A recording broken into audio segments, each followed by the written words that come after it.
What is up, kids and kelps? Welcome back. I'm the Wolvy114. We are back today with something we haven't done in, I think it's been 2 years.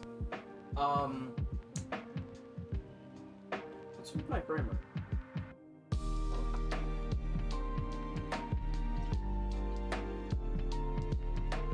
Something a little off with my frame rate. Oh, I think that's the problem. That's better. Let me fix my game. Yeah, it's a bit better. Okay. Sorry about that. Also, it's been a little bit since I last just, streamed. Also, the music is about as loud as I am, so let me crank that down a little bit.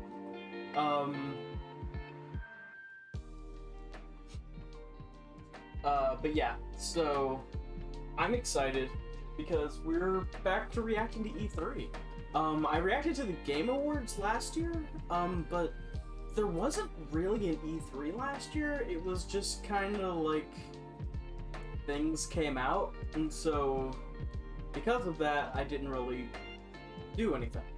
Because we were still like early in the pandemic, and everything was just getting shut down, and no one really knew what was going on. But here we are, we're coming out of the pandemic, and I'm excited because it's been a while since I've been able to do something like this. Also, I'm very nervous because it's been a while since I've last done something like this.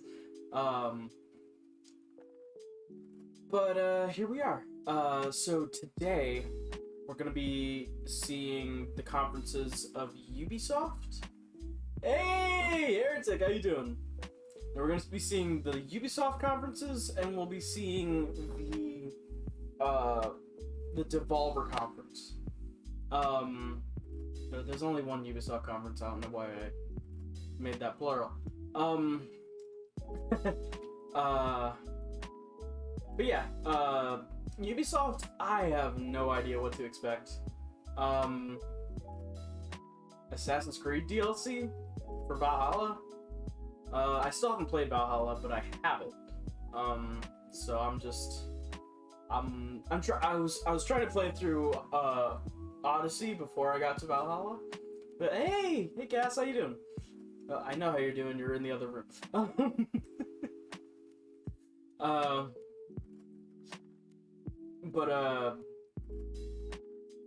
I'm like, that's the only thing I can really think of coming out of Ubisoft. Maybe some Rainbow Six stuff. Rainbow Six, Parasite. They changed the name, because I think it was originally Rainbow Six Quarantine, and then COVID hit.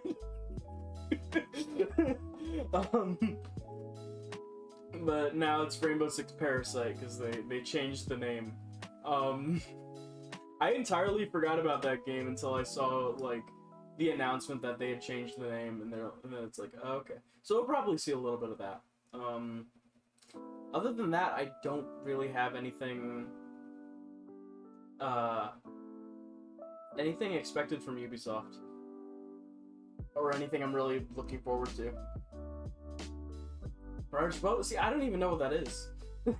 So, I'm just like, I don't know.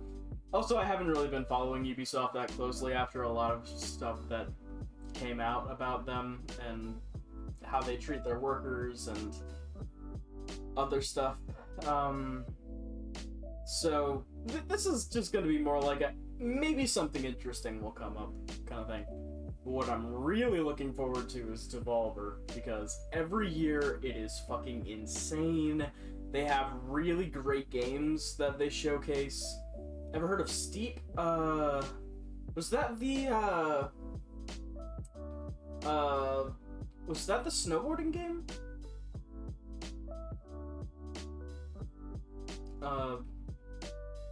It was like snowboarding and like also like the wingsuit.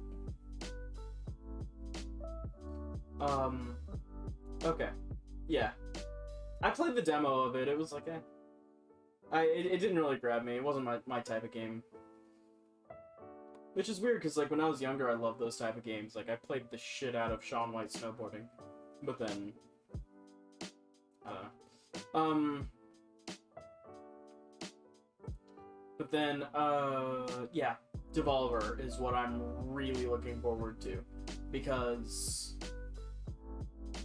who the fuck knows what's gonna happen. And the games that they announce are usually really good. Like, Devolver is one of the more trusted developers.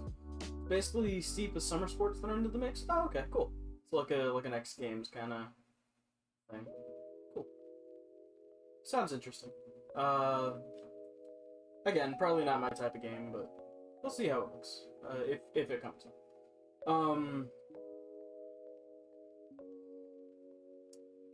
And then, but yeah, like, I think 2 years ago when we did our Devolver reaction, I want to say they showed off Carrion for the first time, and they showed off Carrion and they showed off Ball Guys, both of which I played on the channel, both of which I love. I've fallen off of Fall Guys, ironically enough, but I do want to go back and play it again because apparently they've added a lot of stuff. Like a lot of new minigames, a lot of new environments and stuff. So I want to go back and check that out at some point. And just overall, the storyline of the Devolver stuff is great. I'm very excited. Yeah. So. I'm assuming that's the trailer for Riders Republic. I don't know. I want to go into the thing blind, because if they show off anything, I want to see it in the conference. So. Also, there's a VR thing coming later tonight, which from the one last year. Okay. Yeah. See, I don't even think I watched the one last year. So, yeah, this is all gonna be brand new to me.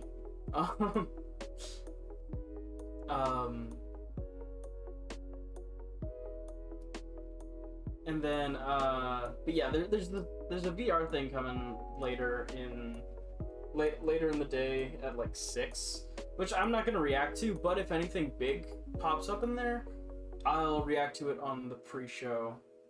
Like this segment before tomorrow's conferences, which are just like all over the place, like crazy. So that Snorlax, I think I want to say they brought some of them back to Build-A-Bear. I know I got Eevee. They had Eevee and Pikachu as like mainstays, and then I want to say they brought back the Snorlax for a short period of time. I don't know if it's still going on or not. But yeah, let me see, what time I'm gonna be starting tomorrow, cause...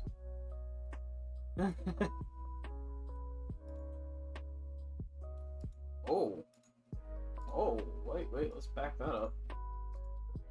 Possible leak.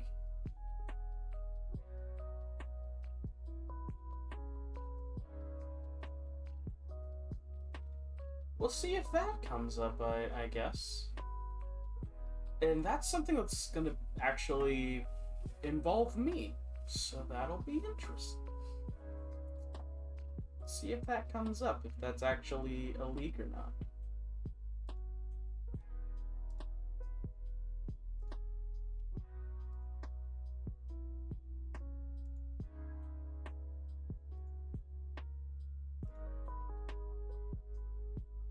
Let's see.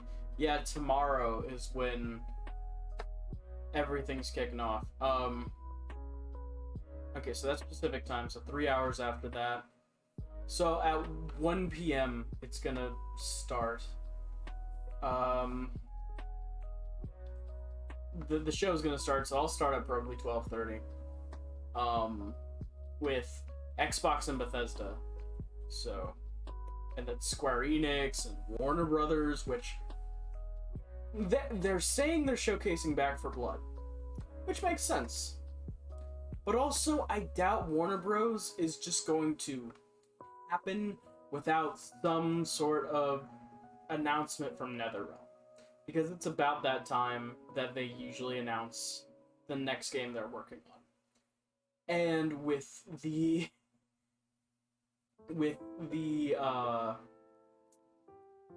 them picking up the rights to Marvel,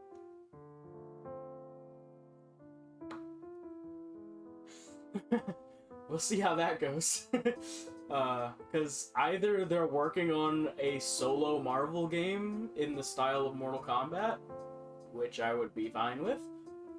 They also have the rights to DC, and a lot of people are speculating that they might do a Marvel versus DC crossover. We'll see. It would be more in the style of Injustice than it would be the style of Mortal Kombat, but still. It's gonna be interesting to see what comes out of that Warner Brothers showcase. Also, Warner Brothers themselves just have some good games coming out in terms of, like, Suicide Squad and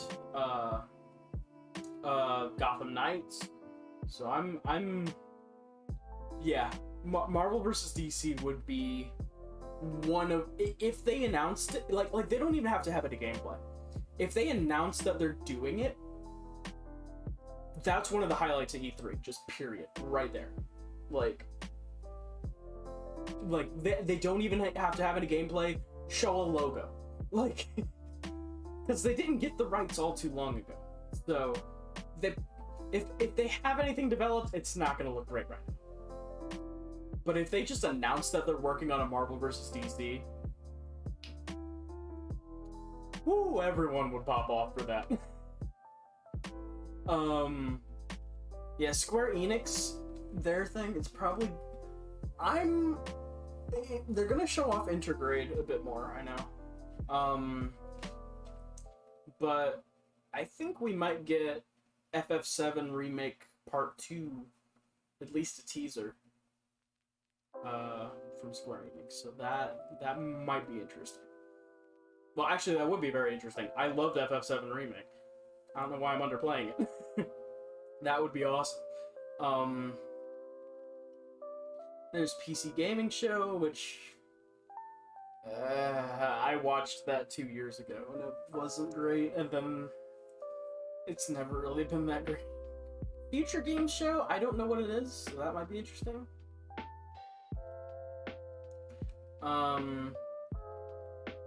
And yeah, so that's gonna be tomorrow. That'll be interesting. Okay, the 14th, day after tomorrow, Take-Two, might have something from Rockstar, but I doubt it, especially with how early in the day it is. And it's an interactive panel, so I wouldn't expect anything big coming out of that. If Rockstar has anything, they'll put it on one of the other bigger things. Mythical Games presentation. Indie Showcase might be interesting. There's sometimes some good stuff that comes out of the Indie Showcase. Freedom Games? No idea.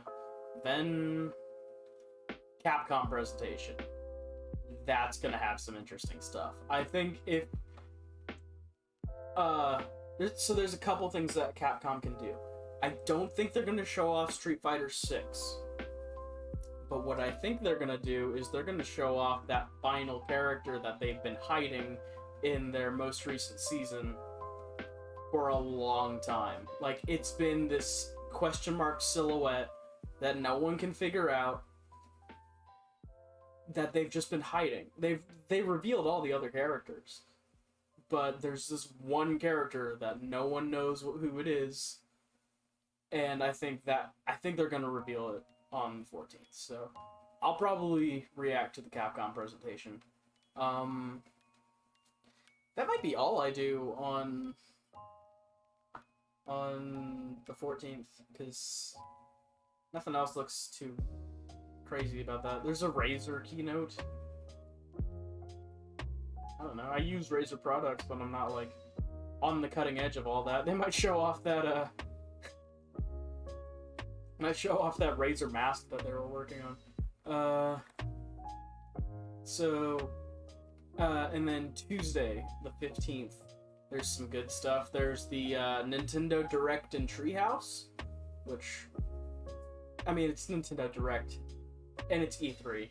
They're gonna show off some big stuff. Like, I'm guessing we'll probably get another look at Breath of the Wild 2. Everyone's still hoping for a first look at Metroid 4 after they had to restart the development on that. So hopefully we'll see.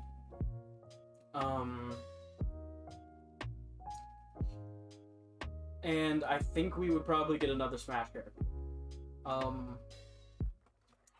We'll see. all of this is just, we'll see. But Bandai Namco has a presentation. Let's see. The Nintendo Direct is at 9 a.m. on Pacific, so 9, 10, so it'll be about 12 my time. So I'd probably go live around 11:30.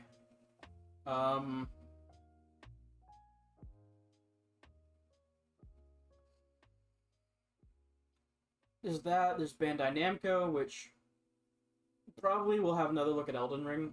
I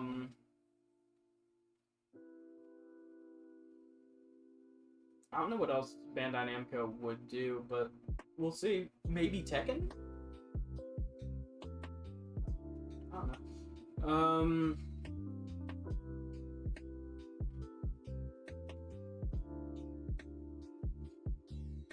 And then, yeah, that looks like that's about all I'm gonna cover. Although, so Sony has an event coming later this month, and someone else has an event coming later this month, that they're saving stuff up for. So I might do those as separate videos later on, or separate streams. But they haven't announced when they're doing it. So I'm just gonna have to wing that one, see what happens. But yeah, so tomorrow is really the big day. But today has some decent stuff. We're like, I don't know, Ubisoft could surprise me. Not particularly looking forward to anything. But something might pop up. And then Devolver's always great. Like, also, hey, I've got my special event green tea that I always have every time we do an event. Also, I got a new raspberry white. Never tried it, but it was next to the other teas, and it looked good. I like raspberry stuff, so we'll see.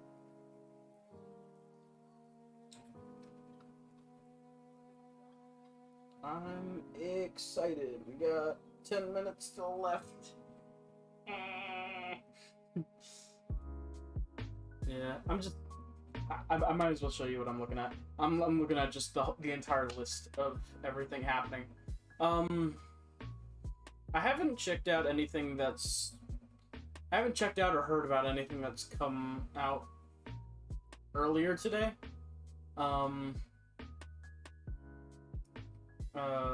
This is going on right now.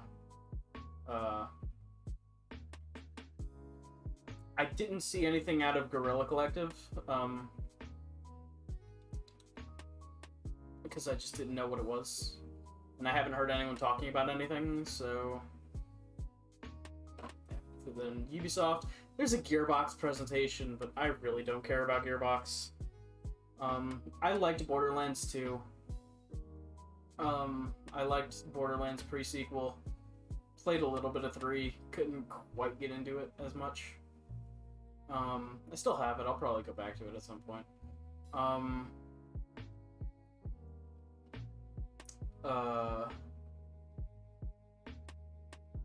But yeah, as for As for a presentation, I'm not too interested in Gearbox. Can't forget about EA Play. Where's that one?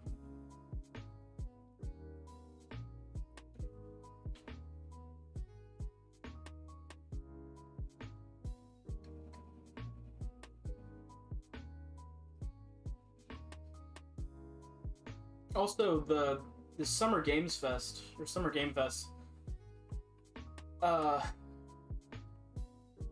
I watched that. I didn't think it was part of E3, so I didn't react to it, but nothing really caught my eye too much outside of, like, there's a Paladins and Genlock crossover, which was, you know, it's cool, I guess. I watched Genlock. It was a good show. And then, of course, the Elden Ring reveal, but I've never really been super hyped for Elden Ring, just because, I don't know, it's never really been my kind of thing, and then, like, I was excited at first, and then my hype died substantially over the time that we just didn't hear anything, to the point where I'm just like, okay, it's coming. I figured it was, it's just took a while. Also, I didn't watch Game of Thrones, so that probably also, like, I'm not a fan of George R.R. Martin, so that also kneecapped my hype for that.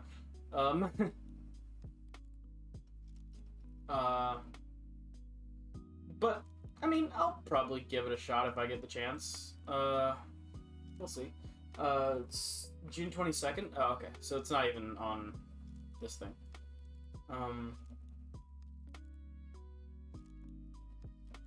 Yeah, that's weird. Usually EA is, like, one of the first big, like, conferences. Yeah, they usually take up the first day of conferences at E3. So that's weird that they pulled out to do their own thing. Yeah, I might check that out. I don't know. EA conferences are really hit and miss, because sometimes it's really cool, and then other times it's like, oh, get hyped about Anthem. We don't talk about Anthem, especially now that they've gotten rid of the team who was gonna pull a No Man's Sky on it. So that's just not happening anymore. Whoa.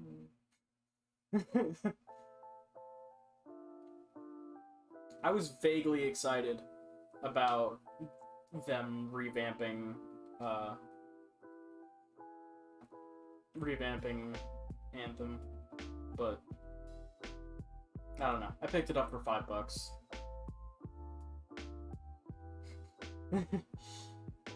And then usually EA is just a bunch of car games and sports games, and it's like, that's cool. Not my kind of thing, but good for you. But yeah, we'll see if anything interesting comes out of that. You're only watching for the sports games. Yeah, see, I'm the opposite. I see the sports games and I'm just like, okay. It's like, I want to see. You know what might be cool coming out of E3 though? Or EA. EA still has the Star Wars license. We could see a new Star Wars game. We haven't heard from Respawn doing anything else other than Apex. So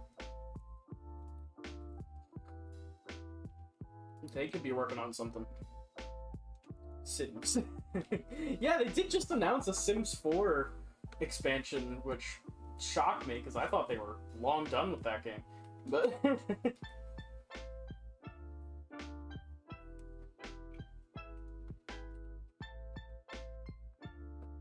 back, you told me about it, Cass. you can grow a farm and raise chickens. It's cool. But yeah, so there's quite a bit coming out of E3, and I'll be interested to see when Sony.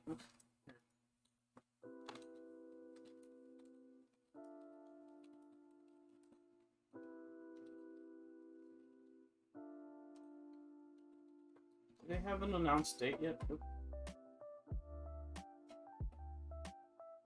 Yeah, they're skipping the event, but...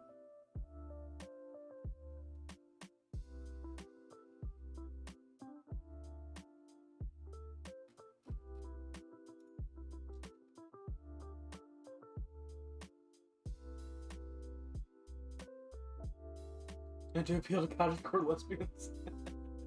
Fair. Well, see, I used to... Like, when it was just Star Wars Battlefront, I hated the fact that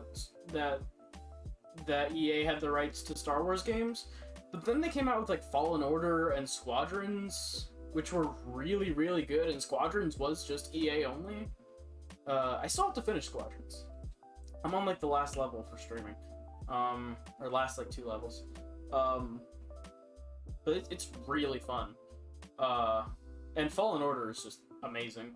Which is why I'm thinking, like, Respawn will probably do something. Because I think they're working on Fallen Order 2.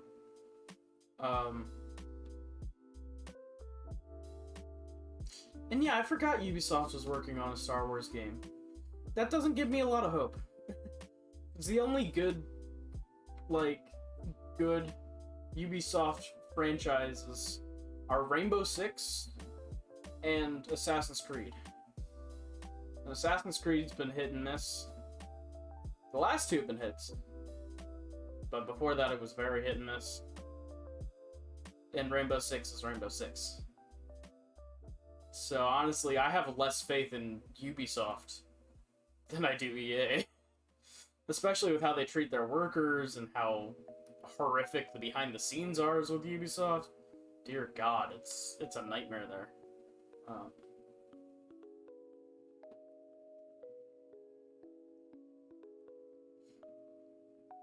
Like, it's funny, over the past year, Ubisoft really rose the ranks of the evil corporations. Like, fucking ran up the stairs skipping 4 steps at a time.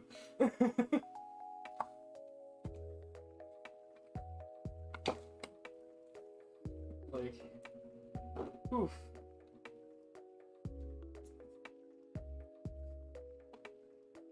Between them with everything that came out about their workers and then everything that came out with them politically, where it's like, oh, we're not making political statements, even though we literally make games where you're supposed to shoot looters and rioters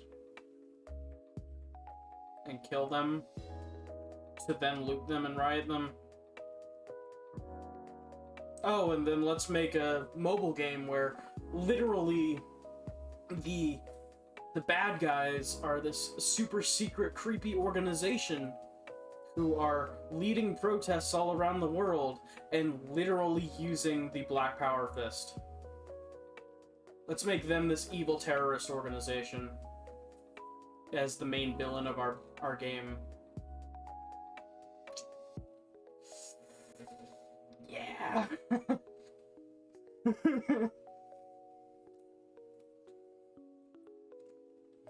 But oh no, when they were confronted on it, one, they immediately got rid of that whole thing in the game, and 2, they're like, oh, but we don't take a political stance. No, we're completely apolitical. You're just drawing conclusions. And it's like, really? Really?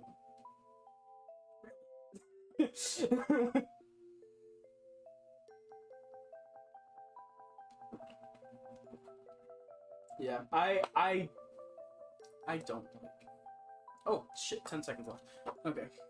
Yeah, I don't like, Ubisoft, but as a company, they're really terrible, but, we'll see what they have to bring. EA is worse, EA's done some bad stuff, but damn, this last year just... Oof. I lost a lot of respect for Ubisoft. Whoa, that's loud.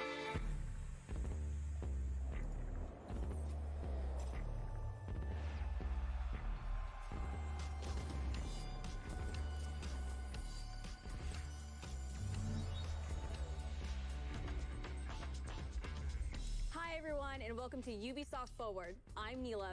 And I'm Yusuf. We're so thrilled to be back hosting Ubisoft Forward. Over the next hour, we'll be your guides to all the latest news and exciting announcements coming from Ubisoft. We've got so much in store for you today, including deeper looks at Far Cry 6, Riders Republic, and Rainbow Six, plus a few other surprises you'll find out about soon enough. Caleb, I'm excited. Color me We're filming this interested. Together, we got this gorgeous set. E3 is back. But I know why y'all are here. You want to see games, so let's get right into it. The Rainbow Six fair enough. operators are facing off against an evolving and deadly threat. Rainbow You no Six doubt have Parasite. noticed that the alien parasite has spread to new areas. It's time to suit up and step into the containment zone. Here's a deeper look at Rainbow Six Extraction. Extraction, that was it. That was the name they changed it to. Parasite was the one people wanted them to change it to. Peace, staring into the heavens, until a piece of it fell.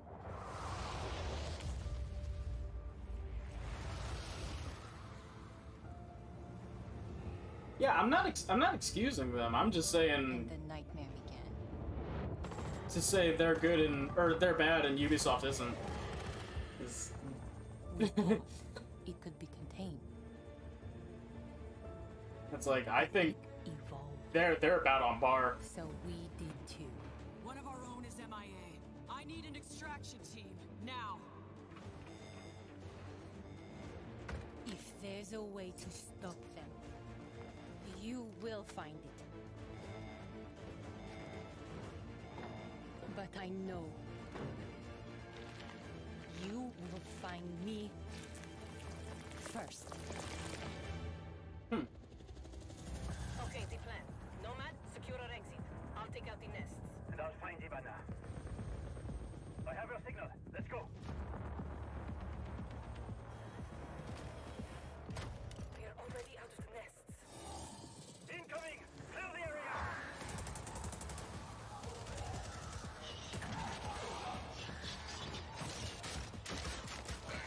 Stand back!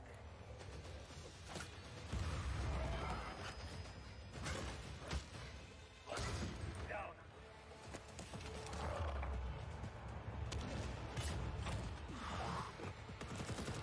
You know, I think the teaser for this game looked a lot Move out. more interesting.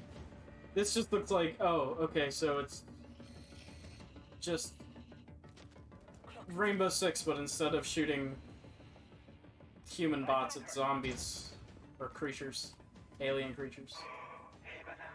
The original teaser made it seem like there was a lot more of a horror element to it.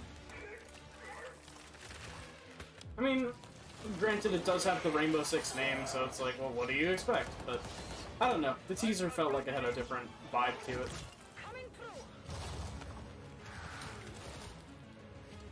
Countermeasures!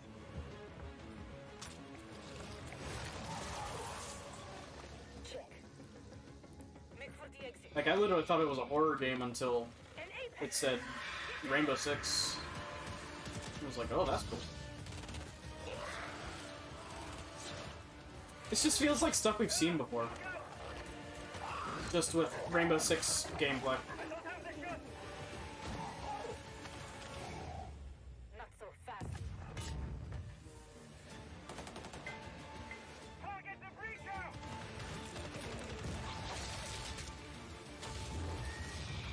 Now's our chance!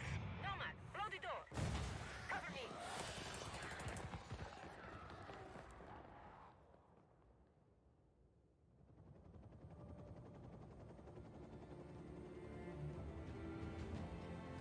Hey, you all throwing me a party? Yeah. Too bad you missed all the fireworks. Team, it's Ash. We're not done yet. VIP down and... So it's just... Yep. Okay. You're just going in and extracting people. And doing that whole... Now, I know you must have a ton of questions after seeing that trailer, and we have answers as well as a full gameplay walkthrough. Don't have a ton of questions. I think we got a good grasp of what the game is. I'm your resident community developer coming to you from North Carolina. We're thrilled to be back to give you an introduction to It's Rainbow just like a Six zombies Extraction. mode for Rainbow Six. Looks like, but like you're extracting a With me target. today in Montreal, I have Bruno Lalonde, our lead technical director, and Alicia Fortier, game designer, to help walk us through. Alicia, what can we tell our players about Which, Extraction? didn't you do extraction missions in experience? You might think you know what you're getting into in- since there's going to be some of your in, favorite Rainbow Six Siege? operators, but it's going to be completely different because this time you're not fighting against each other. You're coming together to face an unprecedented, evolving alien threat. Some of the operator's abilities, gadgets, and tech should feel familiar to Siege players. But this time, as you progress through the game, you'll unlock new ability upgrades and a whole new arsenal specifically designed to take on this new threat. Alright, so it's a little bit more the deep than operators Siege. we just saw in that trailer are very familiar. But what happened to Hibana? She got captured. In Extraction, you're always putting it all on the line. If you or a teammate falls during an incursion, you're gonna go missing in action. You can't play MIA operators until they're safely recovered. You and your squad are gonna have to come back together to get back in there and get them out. Every time you go in the containment zone, you risk losing all your progress and Yeah, this upgrades. just feels like So a stay on your different toes and mode wait and every a move little you more make. developed Siege. Balancing that risk and reward scenario is going to be tough. Like, I feel like this could have been Bruno, DLC for Siege. Tell us a little bit more about the alien threat. What is it? Who are they? And where do they come from? What we know is the Archeans are an evolved form of the parasite that was first detected few years ago during the outbreak event in New Mexico. But a lot have changed since. The parasite has spread to 3 new regions, emerging in several containment zones within New York, San Francisco, and Alaska. This is what we know so far. Within the containment zones, the alien ecosystem is in a continual evolution, as incubation nests and their sprawling tissue spawn procedurally, taking over different areas of the map in reaction to the player presence. The parasite is always spreading, always evolving. But it didn't look too happy about the operators disturbing their new home. What do we face off against? Well, the black goo-like sprawl is probably the first thing you will take on. It spreads to the map once your presence is detected, slowing progress and helping the Archeans. Some of the other threats you may have seen in the trailer are the long-range spiker, the explosive breacher, the shape-shifting tormentors, and the apex. There's a lot more species of Archeans and mutations that have been observed. More to come on that very soon. All right. Thank you both so much for joining me. I'm really excited to dig into more of the details. We still have crossplay to talk about. Yes, that's right. Extraction will bring everyone together regardless of the platform. Like, And for our Rainbow Six Siege community, this feels like we have Overwatch exclusive 2, unlocks where it's for you like in both games. Okay. it's You've been like waiting long enough. Let's take an Did exclusive this have to be its own first look game? at some gameplay footage. But Here is Rainbow Six. granted Extraction. they are putting in some technical shifts like crossplay, which, you know, that they can't exactly just throw that into the original game. Welcome so to Rainbow I Six get why they had to Extraction, do this as a the separate new thing. tactical co-op shooter game where Rainbow Six operators are dropped into alien territory. Okay, that's some In cool today's environments. walkthrough, we're on a mission to investigate anomalies identified at the Orpheus Research Center in Alaska. HQ will provide additional instructions. We need new data on the parasite's underground network. It keeps evolving, adapting. Plant auto trackers on dormant nests. Don't destroy them or we'll lose the trackers.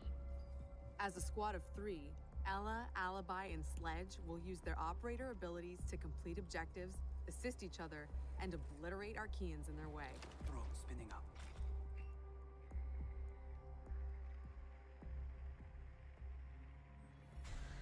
That's a grunt. Easy for a nest to incubate and bring to life, not so easy to eliminate in large numbers. Converge on location. Nice and quiet. The enemy reacts to intrusions in their ecosystem, including operators. Eliminate my target. So stealth tactics are the way to go. Visual on nest. Place auto trackers for our React scientists. Auto tracker activated. Visual hostile. Auto tracker activated.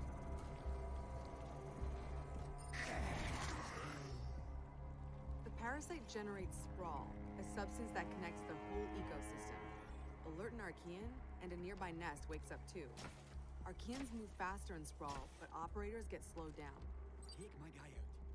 The squad can use their React Light to see bioluminescent properties on Archeans and in the environment. The contrast helps to better identify targets.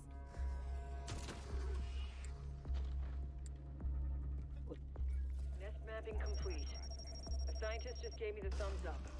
Good job. Like, there's some really cool stuff in here, but then it's also like really derivative from the original Siege.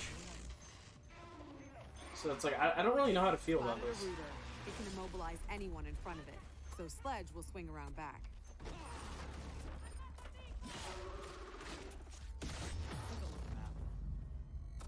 Get out of there before the swarm appears. Don't push your luck.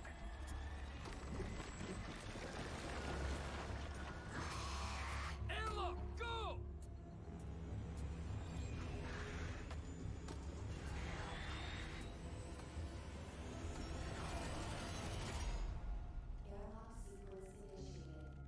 That was close. Here, the team can regroup and resupply. Airlock doors will open onto the next subzone, which will be tougher than the first. We need tissue samples from those Archies, and we need them gone. Use your React blade.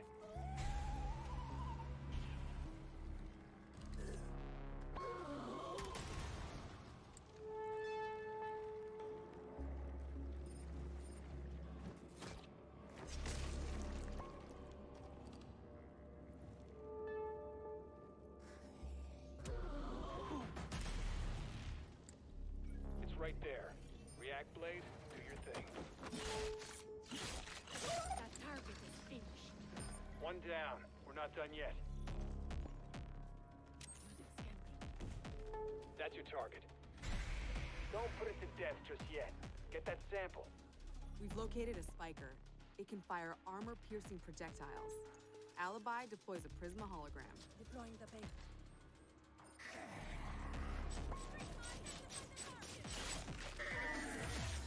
End of the line. The squad can use React tech to go further in incursions. The more intel they collect, the more tech they'll have at their disposal to fight off this That's so threat. cool. It's all about The teamwork environment to work is outsmart the really enemy. nice. Barricade that spot. Reinforcing the wall. Creating a choke point is a good idea to increase the arc mine's efficiency. Eyes on hostile! Arcmine is set. Oh. That's the way. I guess I'm just not seeing anything that's really the like React threat sensor. Smasher incoming. super grabbing me that I can't already just like play in a different game, including Rainbow Six Siege.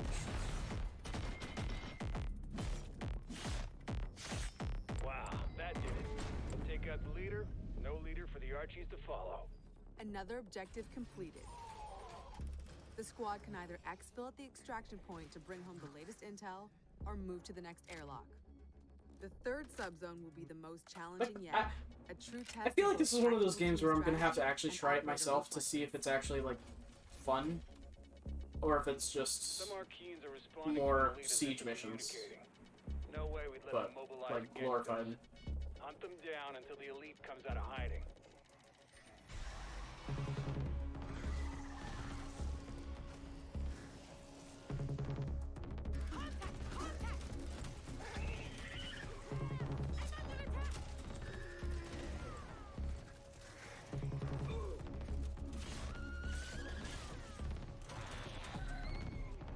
Yeah, I mean, if they come out with like a beta or a demo or something, That's dealt with. I'd be down to play it. Show up any second.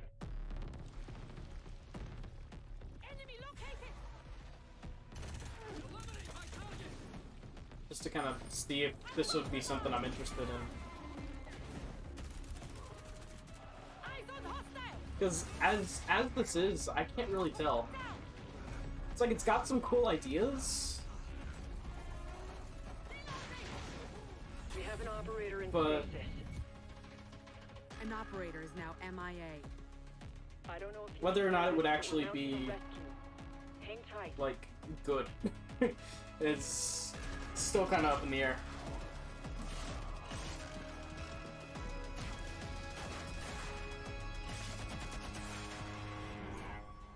You heard it. A rescue This is mission good. is underway. React still needs you.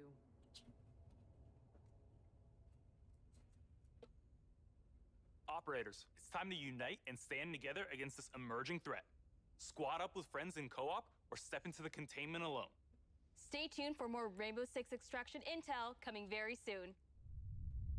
If you think fighting aliens is tough, try learning guitar. Well, that was a segue. This was this. 10 Okay, years this ago, was the leak. Rocksmith redefined music learning by introducing I'm the really first interested console in game this. that taught millions how to play guitar. Whether you're already an expert or just starting out, Rocksmith has an approach that's for everyone. I played A fun both and of the interactive original way to learn Rocksmiths. guitar, playing your favorite songs. A lot. And in the decade since its release, our community and its impact have only amplified. This year, let's turn it up to 11 and see what's next for Rocksmith.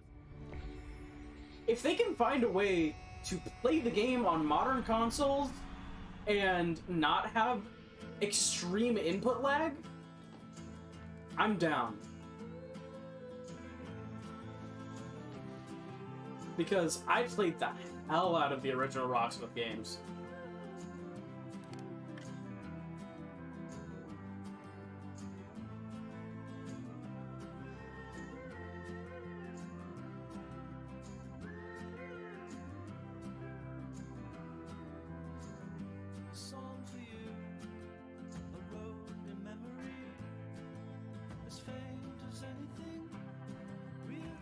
What are they doing to this?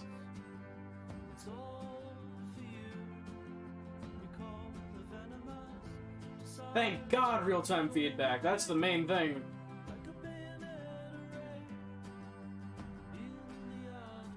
Because you can literally not play the original games now on modern consoles, or even the last generation consoles.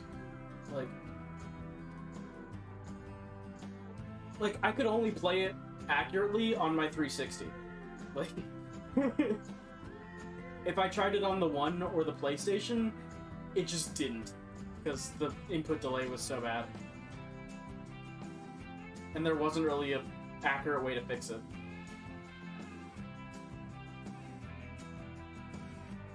I'm interested.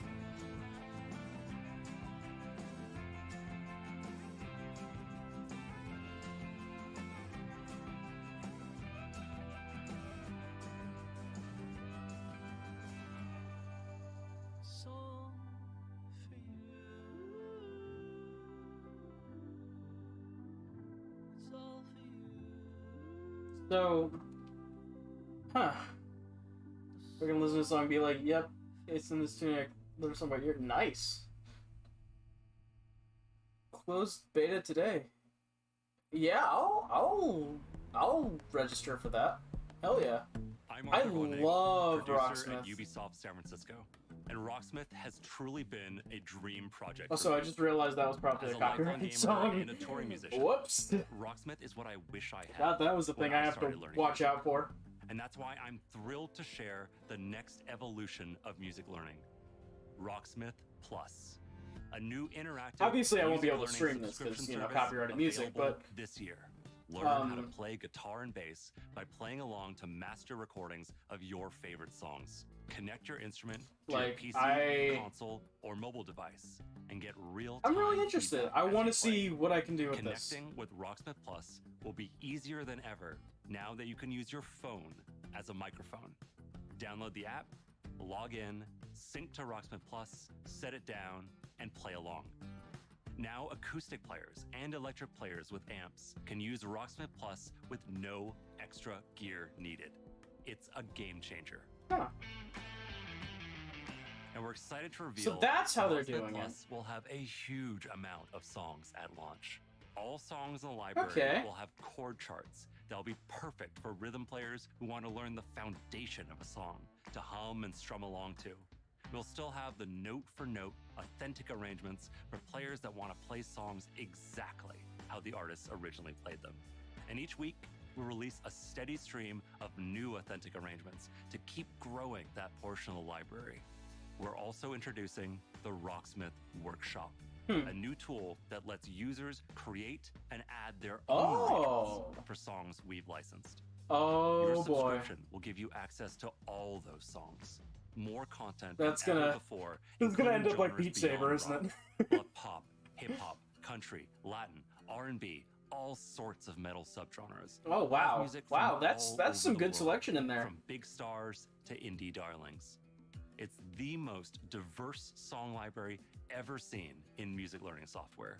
Rocksmith Plus will still have our proven practice features like adaptive difficulty and riff repeater, which let you practice and learn at your own pace, or slow down and repeat tricky parts until you master them. We've improved those features in Rocksmith Plus and are introducing new ones. Beginner and intermediate players will benefit from more personalized learning, thanks to an enhanced recommendation system and more robust progress tracking.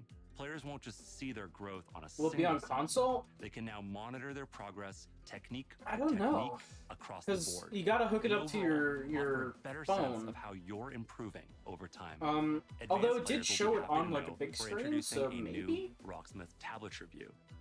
That way you could take advantage of Rocksmith Oh. song library and practice tools in a format that's familiar and one that will hone your tab reading skills. We're excited to announce Oh. that you can register for a chance to participate in our closed beta right after the show.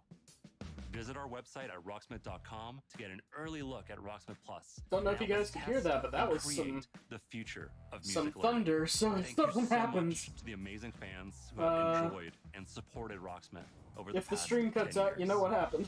Let's jam together with Rocksmith Plus for another 10. Let me check the radar real quick. Register now for a chance to play the Rocksmith Plus beta. Alright, yeah, I'll Summer's register. coming, Why and not? nothing gets thrill seekers' blood flowing like bright sun and fresh trails. And Riders Republic will give them just that. Last year, you Hey, got here's first look at our the game massive you were talking multiplayer about. outdoor Oh sports boy, that's a lot of red. extravaganza. Since then, the project's grown by jumps and grinds.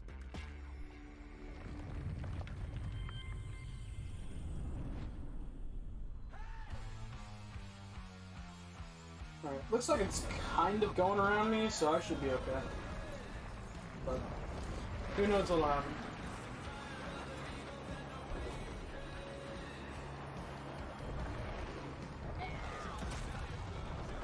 Greetings, thrill seekers. This is the Riders Ridge, the Republic's stomping ground. From here, you can meet like-minded riders, manage your career, learn to nail those wild moves, stay stylish, share your creations with the Republic, stay on top of the latest news, and take up some ferocious multiplayer action like Free-for-All or Tricks Battle, our 6 versus 6 team competition.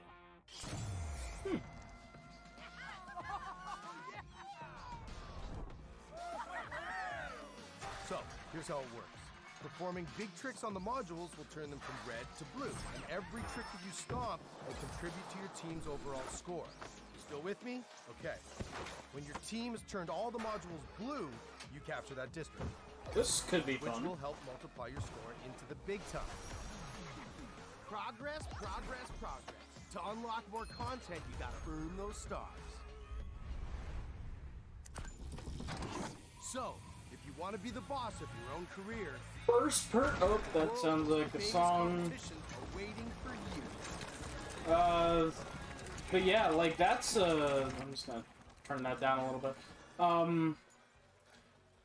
First person biking. Huh. That looks fun. Now, some might say the best Not the dance. city playground. We've got modules. I mean, that's how things are these days. So it's like. This seems like a game where it would actually like fit in and make sense rather than just like, you know, random. This is from Steep. To progress, you gotta earn those stars. Having the right rig. The wingsuits. We've all got our preferences. And okay.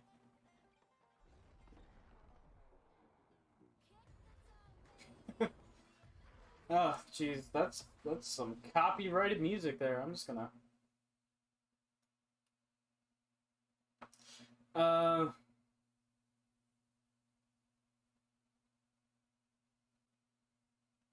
want to explore and bathe in nature.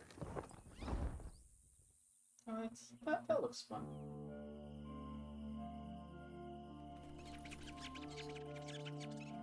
That's right. Everything you do counts.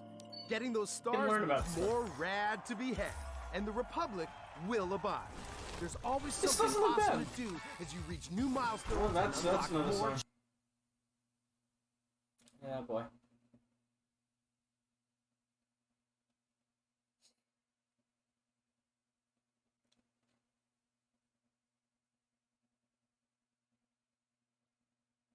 Oh Lord, that looks terrifying.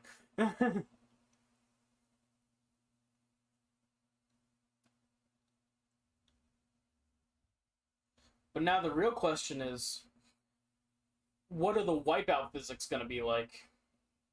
Because that's half the fun. It's the ragdolls.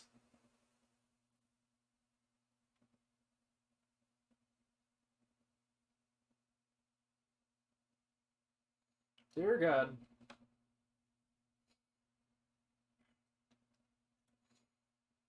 The fact that you can just have, like, weird random bikes. Oh boy, that's gonna be laggy as hell.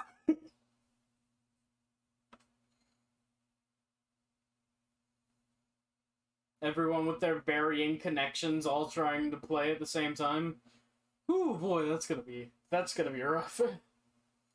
Oh, what? There's some wipeout physics. All right, that looks pretty fun. Since community race nights, oh yeah, definitely. That's gonna be a big thing. All right, yeah, that looks fun. Surprisingly enough. And you can pre-order now and claim your right to rip. Okay, so we've seen some of our favorite Rainbow Six operators battling alien parasites. But how's their day job going? You know, ever since Crimson Heist, we're still trying to clear all those pesky Flores drones off the maps. Year 6 is off to a blazing start, Yep, with Year Siege 6. passing Rainbow 200,000 Six concurrent Siege. players a few weeks ago. If you haven't joined in yet, 2021 is the perfect time to drop in. I play some Siege occasionally. It's fun. I haven't played it recently just because, I don't know. I feel awkward giving them the player base, but it's still a fun game to play with like friends and stuff. So.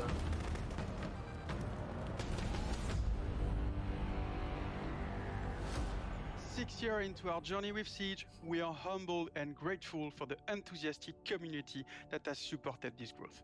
So today is all about sharing quality of life developments that will dramatically improve player experience. With the community growing every day, we've been hard at work finding ways to improve Ooh, your it's ability to play raining with your outside. friends and meet new players. I hope nothing On happens. June 30th, we are unifying our PC and cloud-based platforms with crossplay and cross-progression. That means that any player on Amazon Luna, Stadia, or PC will be able to queue Oh yeah, games Luna's together happening. while having a unified account I progression. keep forgetting about Luna. And for console players, in early 2022, crossplay will be available between PlayStation So and they're adding Xbox crossplay to platform, this. and the cross-progression will be available between all So platforms. why is Extraction For its these own updates, game? we needed a bit more time in order to prepare and make sure they have a smooth launch. Bringing these player bases together benefits everyone. Okay, Storm. It will finally allow you to play with your friends across different platforms. So it also if- means that your progression will now follow you, anytime and anywhere. If they're able to you just play. add crossplay We like know that. crossplay is a feature a lot of you has been anticipating, and we are thrilled to see the enthusiasm its Then- announcement has inspired. From your amazing fan art to the awesome cosplays, the Rainbow Six community is the lifeblood that keeps this game moving forward. We cannot thank you enough for your support. It is because of you that Siege keeps evolving and growing. Because To from wrap what up, we saw of here's a Extraction, brand new it animated really trailer just feels starring like Thunderbird, the new Siege Defender DLC, joining Team Rainbow. like another Siege. Check this out.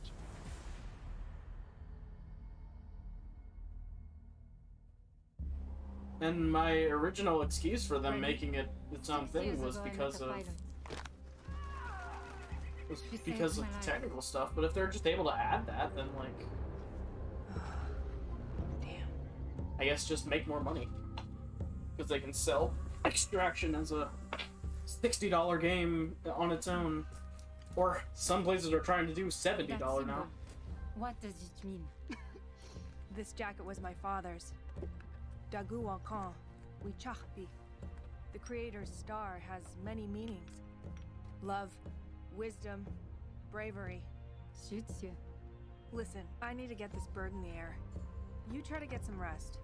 You're the boss.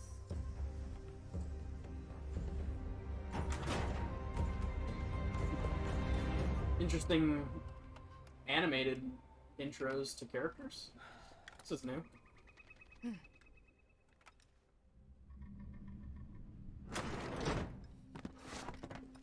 mean, it's something What's that... happening? I guess they saw Overwatch doing it and wanted to do it themselves.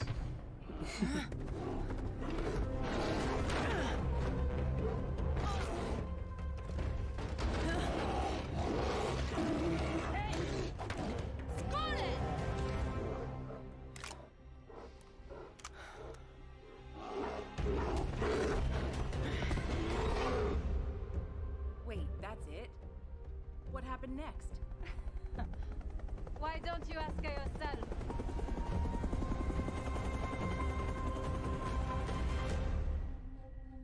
Thunderbird.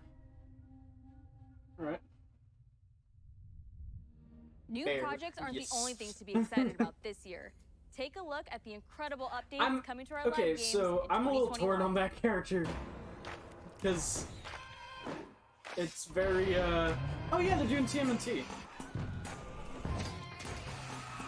Oh, they're adding him to Brawlhalla. Okay. New For Honor expansion. They're still doing those? Huh. I thought they were done.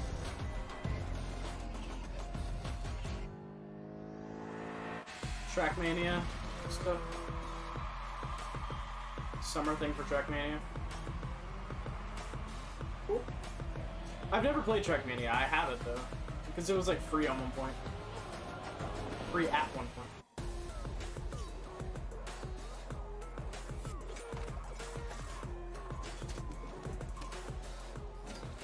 Yeah, they're adding the Ninja Turtles to Brawlhalla. Interesting.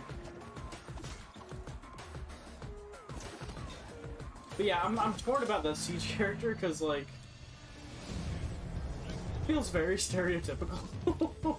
It's like Thunderbird, and she's obviously native, and it's like, oh, I wear this symbol from my heritage on my jacket, and my father told me that it has this big spiritual meaning, and it's like very stereotypical. Adding Aiden Pierce to Legion because Legion lost its player base almost immediately. So they're like, what used to work?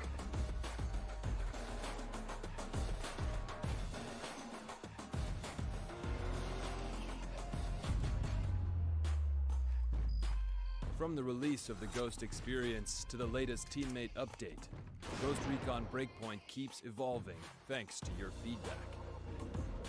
Oh, but that's not all. As 2021 marks the Terminator? 20th anniversary What of happened Ghost with this Recon game? franchise, we are happy to announce that there are still many more surprises to come.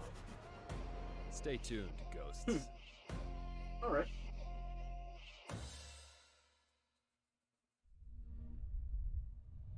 Just Dance has always been about connecting with friends Oh and family. boy, this is When you're in what... good company, there are no... I can't even... I don't even know if I can show this, because the last time I showed this, I showed the Just Dance thing. Actually, I can't even remember if I muted it or not when I did it last time, but,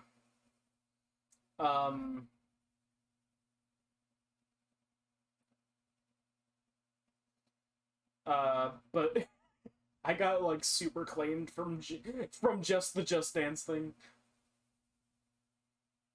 Yeah, because it's, like, visual content, too, of, like, music videos and stuff. So I can't even show it. Not all. Oh no, for the first time ever, the Not that Just I'm very Dance team and I interested are anyway. collaborating to give you But- an exclusive version of my song for Just Dance 2022. Oh wait, oh shit! I just realized that I didn't even have it muted, so that's gonna get claimed.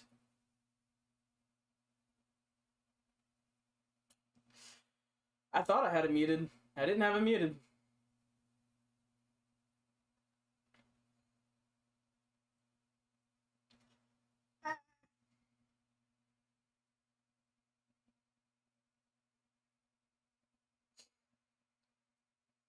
Yep. Yeah, this Just Dance gets super claimed, so I can't even show it off. But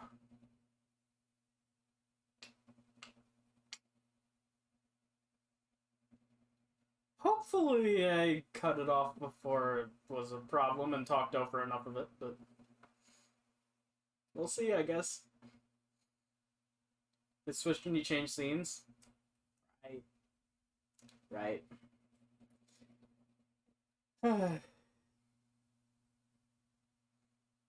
Just don't dance.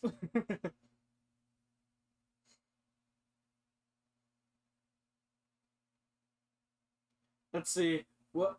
Oh, it's on the Switch now. Okay. It's on the Switch now.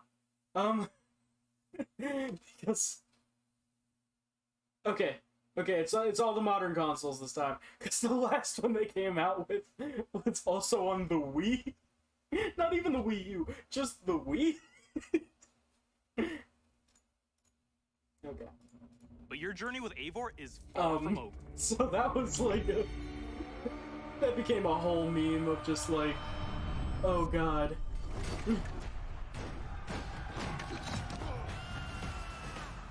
So yeah, Assassin's Creed DLC. I called this before the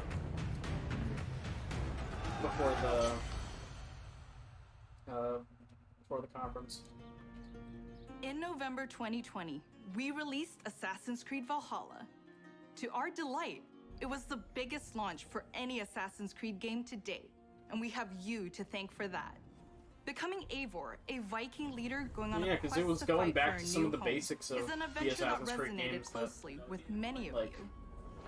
I certainly had fun exploring England with Eivor and stumbling across unique world events that left me with memorable side stories. Thank you, Eivor. We're amazed to But see yeah, how this you like took dedicated the good yourself to things the about Viking like lifestyle. Odyssey You've led more than and also the 300 good things million about raids the in old total, games, and built more than 100 million buildings in 2 your through 4, settlements. Congrats. and just like made it Eivor still has a a long really journey good ahead, combination. and we've been From what I've continuing seen, to offer free updates for I all haven't players to played it enjoy myself yet, post-launch. but that's what These I've updates heard and include seen. time-limited festivals, new quests, and even whole new game modes, such as Looks the River fun. Raids update and the Mastery Challenge. We add in community-requested tweaks and features too. For instance, we'll be adding one-handed swords in the coming weeks.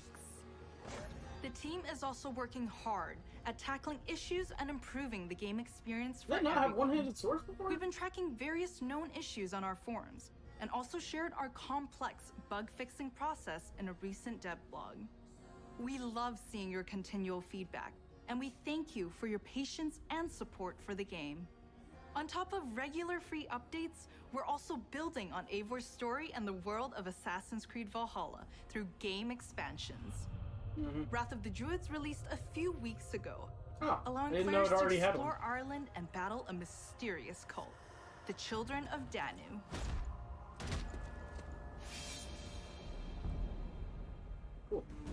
In our second upcoming expansion, you'll get to relive the Siege of Paris. This is the most ambitious battle in Viking history, taking place in war-torn Francia. You'll have to do everything in your power to uncover enemy secrets and form strategic alliances in order to safeguard your clan's future. Players may be excited to learn that black box infiltration missions are returning. This means you're given a goal for a mission, but how you'll achieve it is up to you. Yeah, that's from Expect new Unity. abilities, weapons, gear, and of course, new That was enemies. probably one of the best parts about Unity was Watch out for the those Siege of Paris infiltration coming missions. this summer. You just gear up with a bunch of people and like has long focused it's just on like, the here's your exploration target. of history. Figure it And out. we are happy And it to was announce essentially that like the Hitman. new Discovery Tour will be released this fall. It will be free to all who own Assassin's Creed Valhalla. Explore the world and take a deeper dive into the history of the Viking Age. The team has crafted a new experience where you'll get to play as people during the time of Vikings and follow them in their endeavors, big and small, while collecting exclusive rewards. Well, I guess. Whether you're an Assassin's Creed fan with a heart for history or a student looking to supplement your knowledge, the Discovery Tour Viking Age really will cool. have you covered. Because what I really loved about the original Valhalla Assassin's Creed doesn't games stop was like here. how much For the history you first actually time learned on from an playing it. Assassin's Creed title, we'll be supporting the So- game well into its second year. Well, this year will be a very active year for So the yeah, game. that- We're already working on more expansions That for next mode year. might Something tells me that Eivor is it not could done be with a really Odin great yet. thing or a really bad thing. Or not really bad, just kind of boring, depending on how they execute it. Well, that's creepy. More to come. Cool. I'm gonna have to finish Odyssey and get into that game. So you've seen some great games from us, but we also have news about the movies and TV series we've been working on. Our Ubisoft Film and Television team has some Oh exclusive yeah, I entirely content to forgot share. that they were. Up first is Mythic Quest, the workplace comedy set in a game development studio that's streaming on Apple TV+. If you haven't watched the second I entirely season forgot yet, that they here's a were look at what you've been also missing working on before like the movies and upcoming TV and season stuff. finale. So there's probably gonna be. I mean, there is gonna be some This stuff is here. an involuntary reaction to being inspired. I was emotionally Oh, manipulated. I didn't know he was into this. Or, I didn't know he was in this show. Huh. That's it. Except make it about me and not the world. I feel really Although seen. I'm not sure I can. I'm not sure I can show this because this kind of stuff can get claimed too.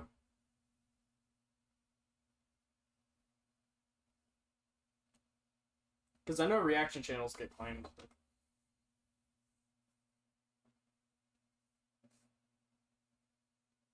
Okay, they're showing a different movie that has nothing to do with video games, I don't think. Called Werewolves Within.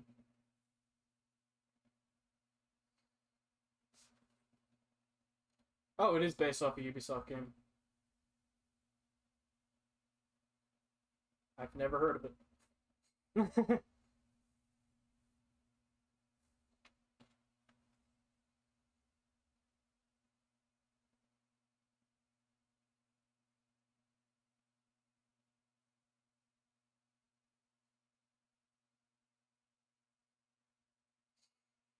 Unfortunately, don't think I can show this because this kind of content can get claimed as well.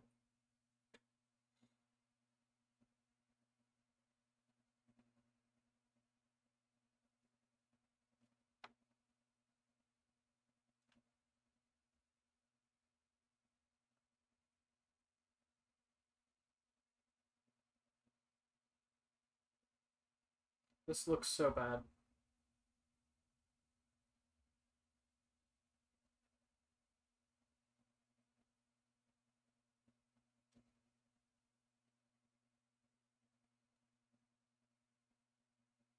I can't tell what... Yeah, based on the hit game you've never heard of. Yeah, no shit.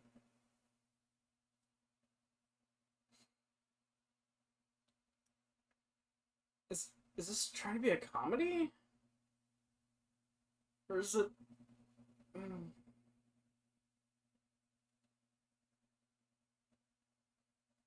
It's like I can't tell if it's trying to be like horror or a comedy or a cross between the two or...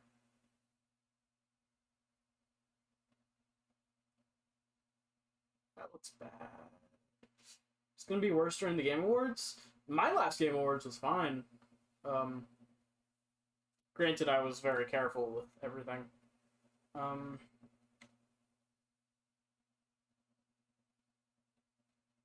Their own narrative. When it comes to memorable villains, no one does it better than Far Cry. Yeah, Far Cry 6.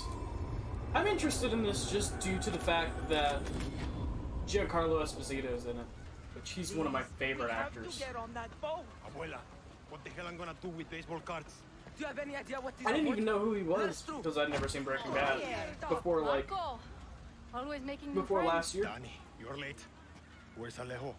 Before, like, 2019. For his family. Now he's, like, easily one of my favorites. Alejo's an orphan. Alejo's not going anywhere anymore. Come on, Marco. Let them on.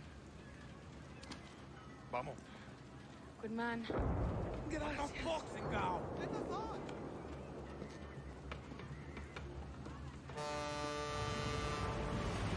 I'm surprised they didn't show any of the,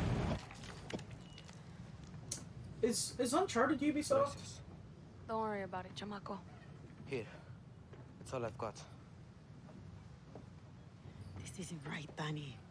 We should be fighting, not running to the Yankees.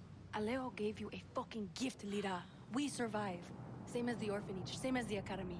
Your dad already wrote a song about Rainbow Six Extraction? Oh boy. No, this is a fishing boat. Dios mío, no.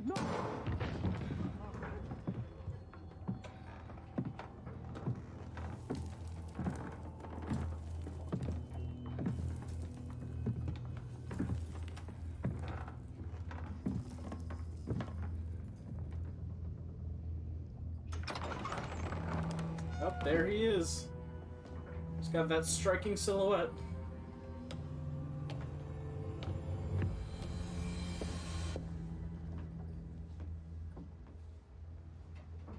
Before he was El Presidente, mi papa loved to fish. We would go out on a boat, just like this, and we would catch the fish, and then release them. He would say, it's not always about your stomach, mijo. It's about the challenge. Except when he caught a big, fat, juicy marlin, he was too proud to let that fish go. Si, Tirano! You have poison, Yara! You have poisoned your sword! I have caught a very big fish today. Haven't I, Diego? Diego! No way. I have caught you, mijo. Now it's time to bring you home. Yeah, Giancarlo Esposito. I don't want this anymore, Papa. We have no choice. Beautiful actor. Love him. Let them go. They can work. Make Viviro. Truth or lies? Truth. They could be good workers. They could help rebuild paradise. But if you wanted them to live, you would have never set foot on this fucking boat. 13 years old. And Diego has such compassion for his people. These fish, we will catch and release.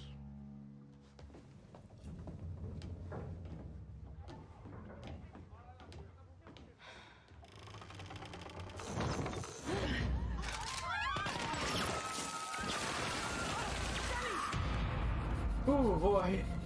So it's like anytime he's on screen, it's just so captivating and so nerve-wracking. It's like, oh god. You've just seen another Like, disturbing he's lesson essentially from the main Garcia. villain of Passed Mandalorian. down to his son Diego Incredible. as he grooms him to He become the was future in season ruler 2 of The Yara. Boys, also The incredible. most important part of crafting a Far Cry villain isn't the fact that they're evil or shocking. It's I just that can't wait for him to there's show up in someone the that could sit MCU at across some from point. you at the dinner 'Cause, table and I mean- charm you into thinking that everything they believe, no matter how twisted Honestly, or horrifying, you know could what be I wouldn't absolutely mind? True. That's the Him secret playing a to race-bent Renaissance Dr. power, Doom. and we couldn't be prouder to have him Because join the Far he's Cry got the family. charisma. Now, And he's got the when power. creating Anton, we Like- had quite a lot to live up to. Because when you think Far Cry, you think about its Like- rich legacy of villains. He's one of the Which best makes actors today working a today, very and one of the special best day for villains you Far could Cry ever get. fans. Not only did we get to see into the mind of Anton Castillo, we finally get to unveil some of our post-launch plans. Our dream was to honor the Far Cry villain's tradition and introduce a brand new experience. It is time to see the other side. Go further down the rabbit hole, and it's up to you to find a way out.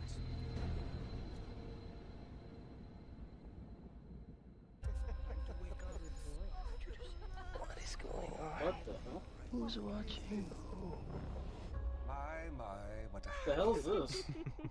RJ, tell your mother and sister to... You are alive.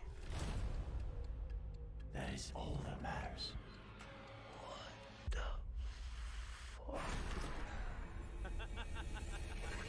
Peekaboo, motherfucker. You get to play as the villains? Am I? I too am a king who isn't afraid to slaughter to get what he wants. What the hell? My way! Is this a test? I mean, yeah, the villains of Far Cry are the most like captivating parts of the games.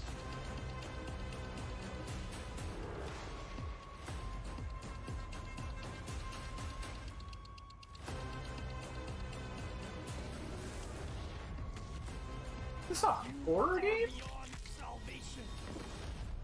I ever tell you the definition of insanity?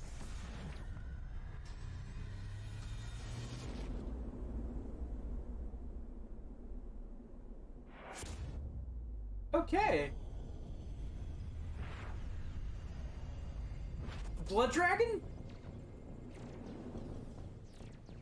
They're doing a sequel to Blood Dragon? Or are they just gonna... Or they're just including Blood Dragon with it? Okay. That's actually a really good season pass. Check out this next game. Oof, Neelam, I can't wait Like, to get my hands on this one. That looks good. That looks really good.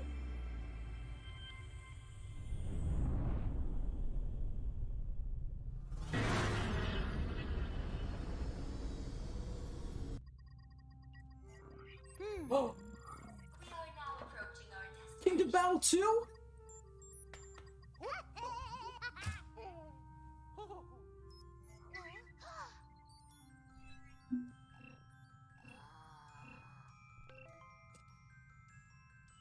Oh, Kingdom Battle was like,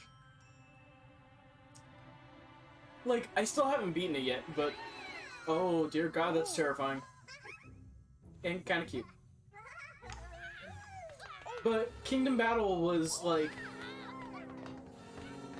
it was one of those games that was like, it shouldn't be nearly as good as it is. And it was really good.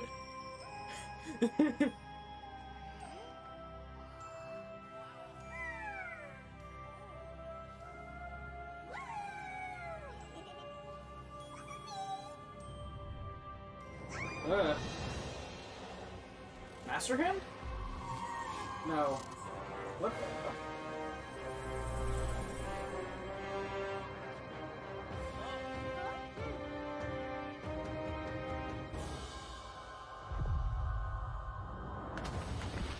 That was a shot straight out of Mandalorian. New weapons.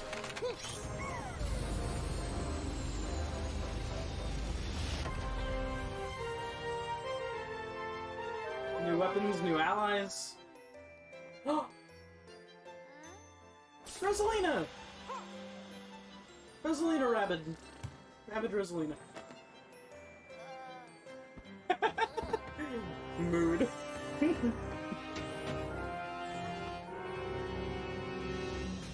That's amazing. Like, I love the personalities that all the characters got in the Rabbids games, in the Kingdom Battle games.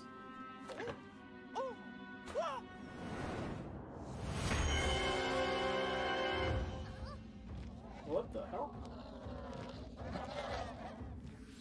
Rabbid Bowser?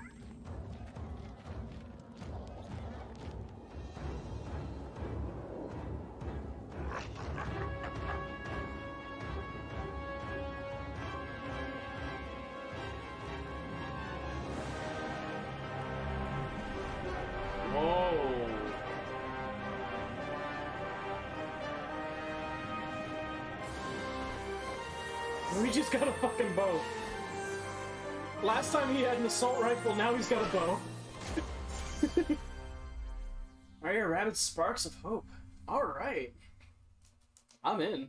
I loved Kingdom Battle, so still gotta finish it on stream.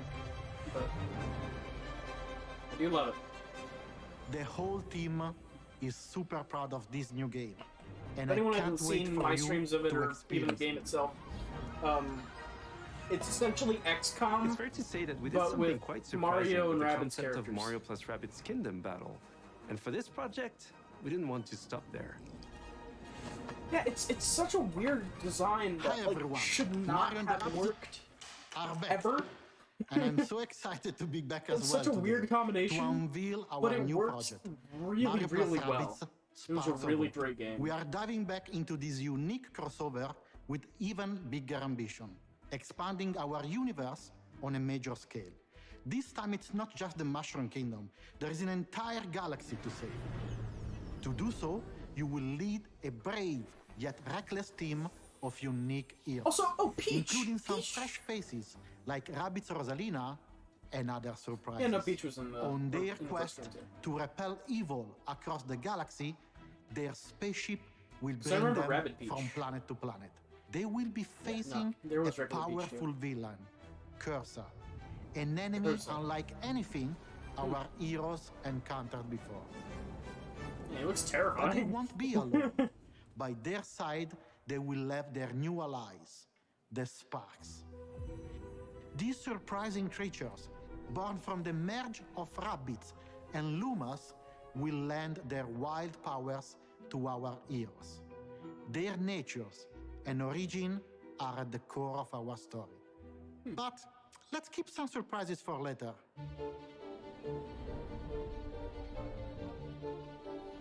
After the tremendous success of Mario plus Rabbids Kingdom That was an Battle, interesting transition. the entire team was moved by the amazing reception from players across the world. Yeah, we like, were stunned it was by such the a love we good felt game for that this like unexpected never team should have up. worked.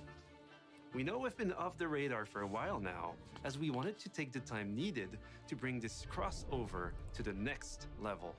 It's not just a new story with new enemies, new heroes. Mario plus Rabbids Sparks of Hope has big ambitions. It introduces new action elements into the mix that will push the boundaries of tactical games even further. That being said, we also wish to offer an easy-to-play experience for all players, yet hard to master for those of you that are willing to take the challenge. And you will be able to That's how the first experience game this was cosmic too. adventure. It's very easy to pick up on and the play. Nintendo Switch. Very difficult we to learn can't all wait those to tell you more strategies. about the game soon. And, There's like, an entire the galaxy to specific save. tactics. And we cannot wait Like you can for brute force you your way through, to experience it. or you can be super tactical about it. Ooh, gameplay! Yes! So if anyone doesn't really get what I'm saying in terms of, like, XCOM, this should show it off. Oh my.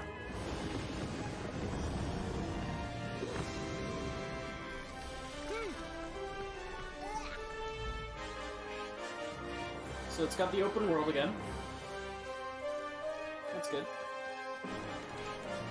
Or it's not really open world, it's just like environments that you can explore. It's kind of open world. Oh boy.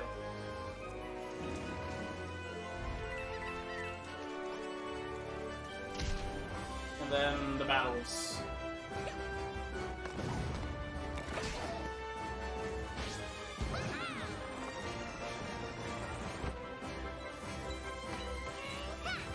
Oh, you can throw the bombs.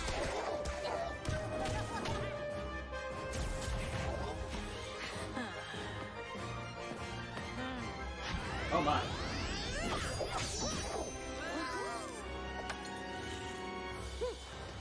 Oh, there's already gonna be some fan art of that.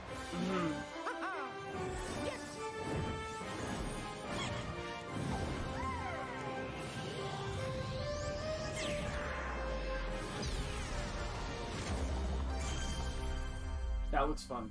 It's more Kingdom Battle, but cranked up to 11. I'm on board with that. That looks good. So we're not done yet. Let's check in with our CEO, Yves Guillemot. Not done yet. So switching to the CEO for, I'm assuming, the big finale. Hi everyone.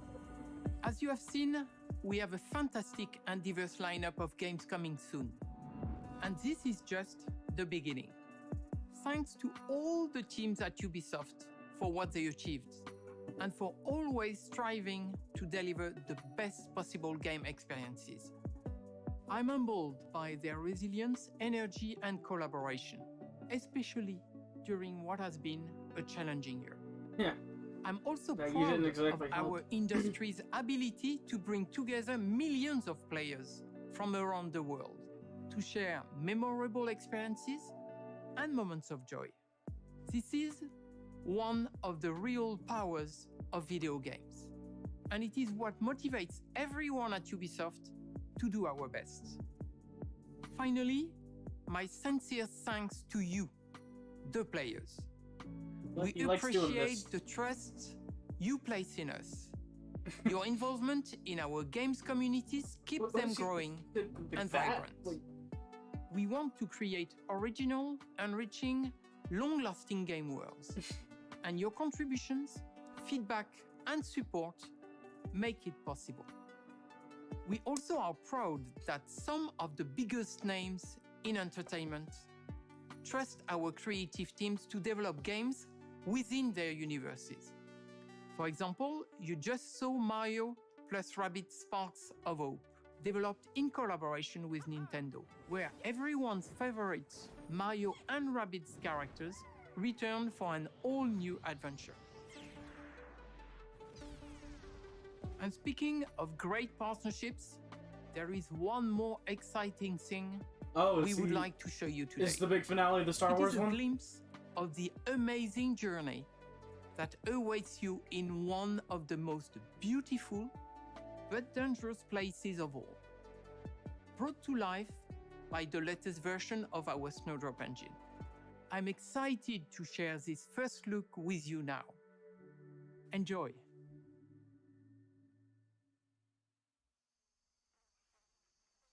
Because they were talking about collaborations. So is this the Star Wars one?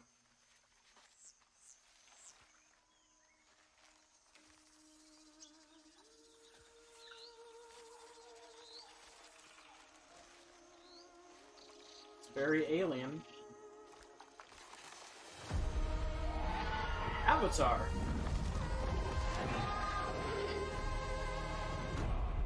Huh.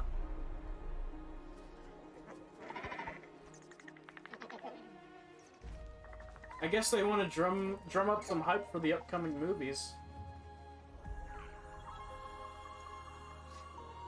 One thing Avatar had going for it, the movie, like, the plot and the story wasn't all that, like, engaging. The visuals were incredible.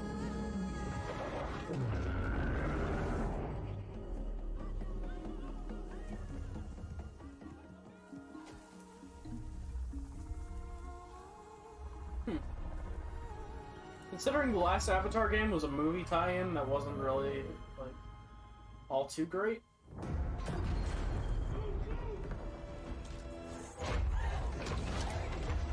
This has potential. I don't know. I'm just not all that excited about Avatar.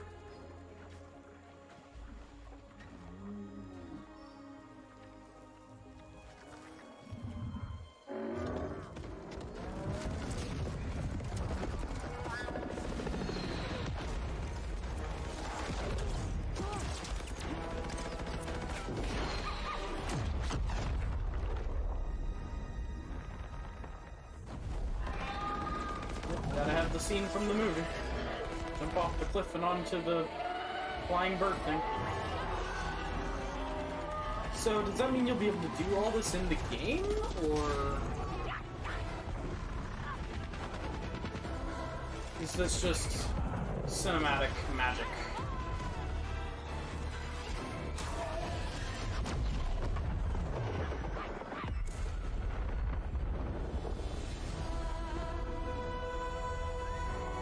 That's the problem with cinematic trailers. It's like, don't really know what all is in the game and what all is just like cool.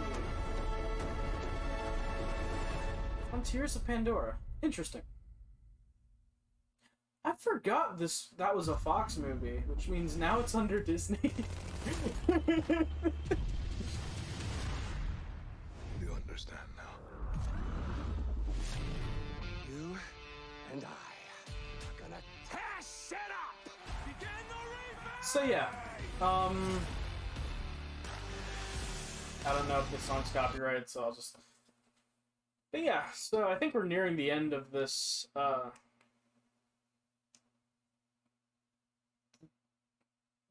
conference.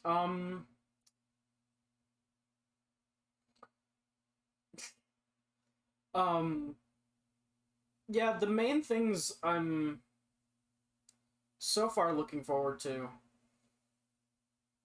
the Rocksmith thing, and Far Cry 6, as well as the Far Cry 6 DLCs. Riders Republic seems fun. I'm gonna have to try it out myself, just to, like, you know, see if it's really my kind of thing, because those games can be kind of hit or miss for me, but it did look fun from what I saw, so... To share what's new with Ubisoft. Today, we battled some Arcanians in Rainbow Six Extraction. I don't know There's if some I'm... new songs in Rocksmith. If Got I'm an adrenaline rush from completely Riders on board Republic. with, Lit up the dance floor in Just Dance 2022. Visited new shores in Assassin's Creed Valhalla. Witnessed a chilling confrontation in Far Cry 6. And teamed up with our favorite man in overalls, and Mario this. plus Rabbids. I'm excited for this. Don't go anywhere. Mario There's still plus more to Rabbids. come in the post show. Bye, y'all. Yeah, no, I'm not watching the push. Alright, cool. So that's that one. Cool. When does Devolver start?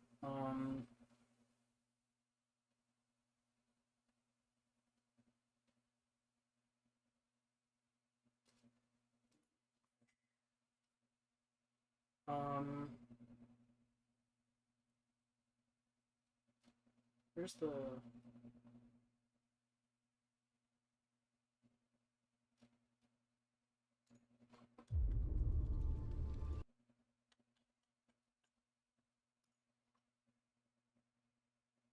How do I watch Devolver?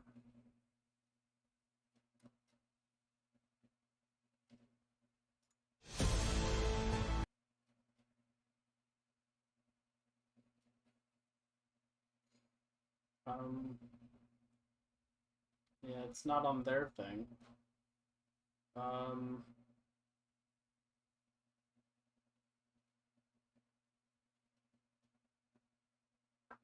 That one's got Jeff Keighley talking over it, which I don't want to watch that. Oh, this one. Okay, so it's in about 20 minutes. Okay, cool. I'll just...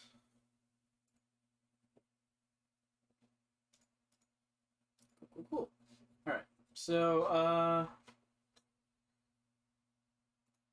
yeah, so...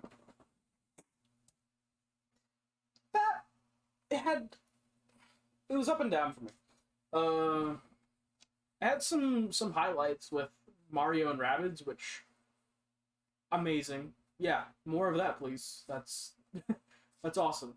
And then, Rocksmith coming back, I'm really happy about that, because, like, I learned a lot of, like, really cool songs playing Rocksmith, and I also, like, grew up playing Guitar Hero, and that Guitar Hero actually got me into playing actual guitar, so the fact that they combined the two for Rocksmith back in the day, that was amazing, and I played the hell out of the first two games, and now giving it... This man outside walking his dog in the storm. Oh lord.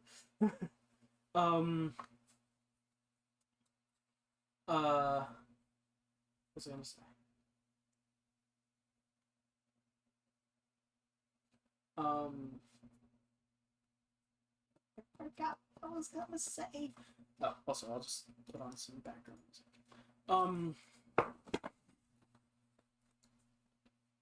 But yeah, it's the fact that I'm able to play new Rocksmith again perfect. In fact, right after the stream, I'm gonna sign up for that closed beta because I want to be a part of that. And if I can just play that, like, awesome. Oh, wait, I turned on background music, but I didn't unmute.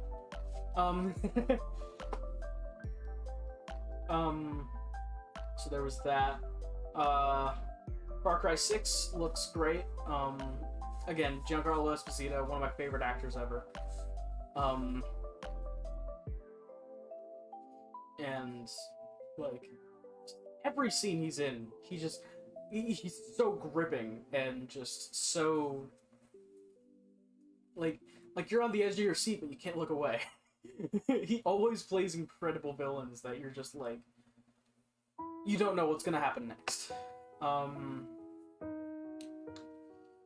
So I'm really, really excited for that. And the DLC where you get to play as the villains, that's also gonna be interesting.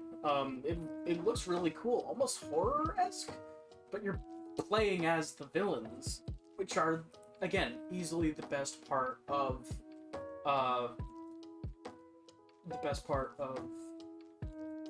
the games. So, like, everyone remembers Voss. Hardly anyone remembers the actual main character of Far Cry 3. Was Jason? Everyone remembers Pagan Min.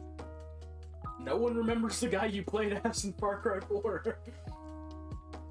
like the villains are more iconic than the faceless protagonists that you're playing as. Which apparently are not faceless, because apparently you're gonna interact with them in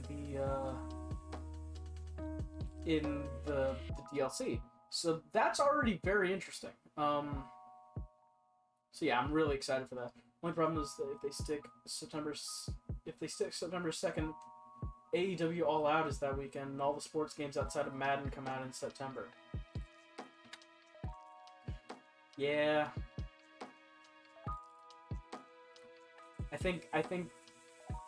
I doubt they really care. Honestly, I think they've got a deadline. They're gonna make that deadline no matter what condition the game is in. The thing I'm worried about with Riders Republic, is that there's a lot of people all working with physics and working with terrain all at the same time, all with varying internet connections, which might make the games super laggy. And we know how Ubisoft servers can be. That's my one worry with Riders Republic, because it looks fun. The game looks fun, it looks like it has good gameplay, has decent customization, good variation of things that you can do.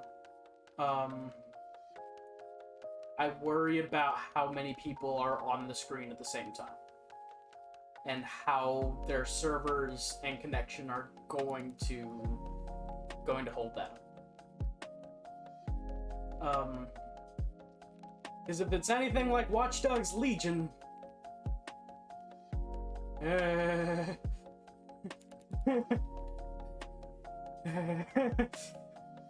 game is so broken. And that was a single player game. Oof.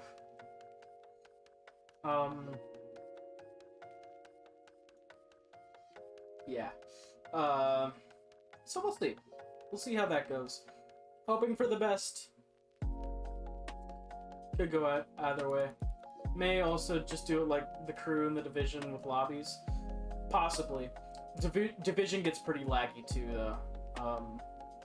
I never played the Crew, so I don't know how bad that can get, but I know Division gets real laggy at times, even now. I played Division 2 a few months back. Everything was struggling.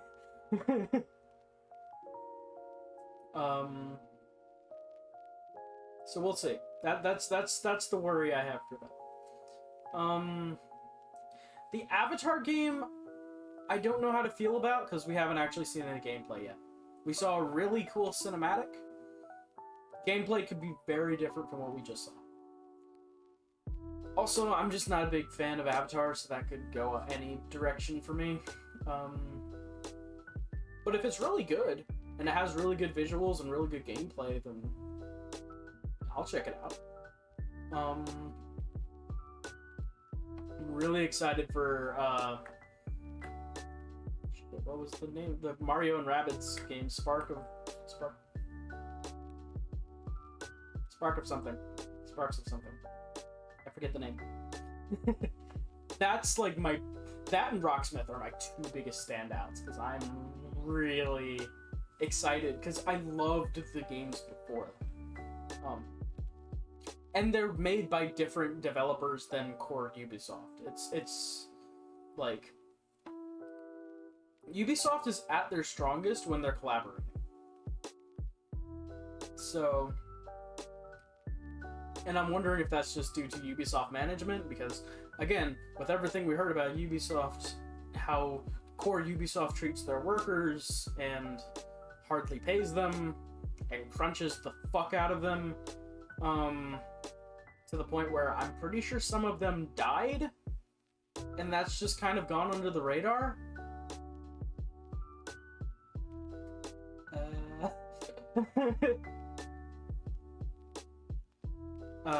But yeah.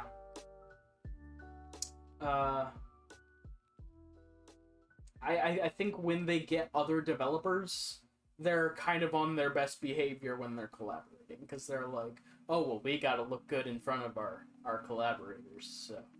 And then that's when their best games come out. So it's like Rocksmith is its own thing. Like, they have their own, like, division for that. And working with Nintendo for Mario and Rabbids, like, both the original Mario and Rabbids and the DLC for that, amazing. So, like, I don't know. And then Rainbow Six Extraction, I still don't know how to feel. It's like, it looks like it could be fun, but it also looks like it could get really repetitive really quickly. The amount of enemies that they have are kind of alleviates that a bit, and also just like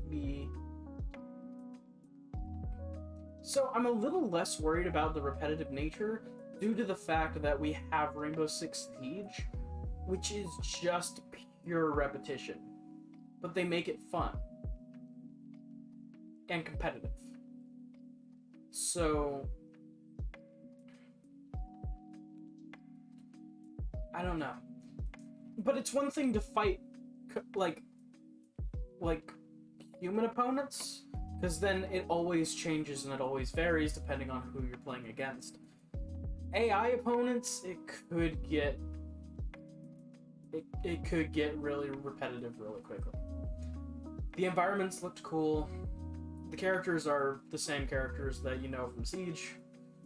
And Siege is fun. I play some Siege. But I don't know. It's gonna be really, I don't know. I'm still on the fence about that one. It's like, it looks fun, but at the same time, it looks repetitive, and we've essentially seen all of it before in other games.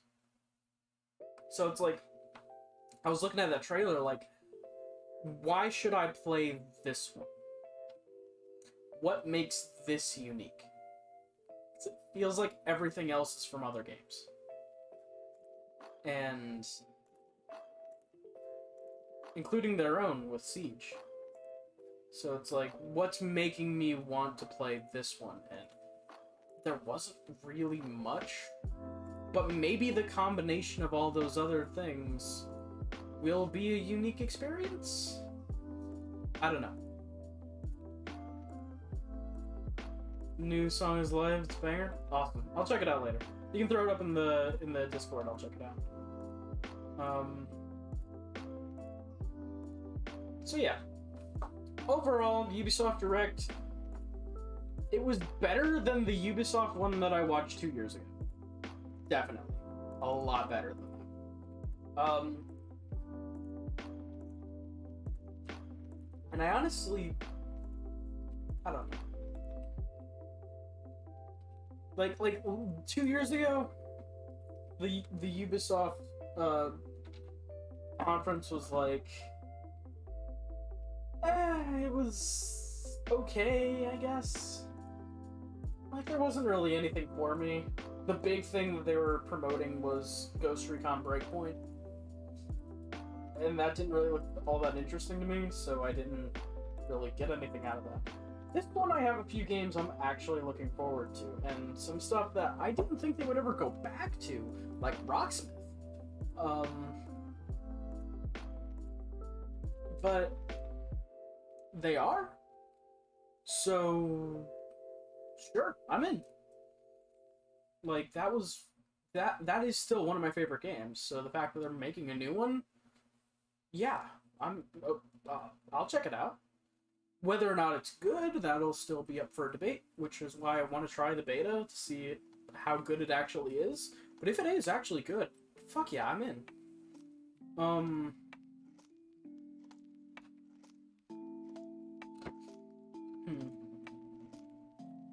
But yeah, they showed off a lot, and I was interested in a handful of things. But that is more than I was interested in the last time I reacted to a Ubisoft Direct. So, you know, that's something, I suppose. About 8 minutes before for the Devolver Direct. So that'll be interesting to see. Hopefully, I know Devolver's gonna have something cool to show off. Something interesting. Because, like, the great thing about Devolver is, like, it's still a bunch of indie stuff, because they're just an indie publisher. But they're probably the biggest indie publisher.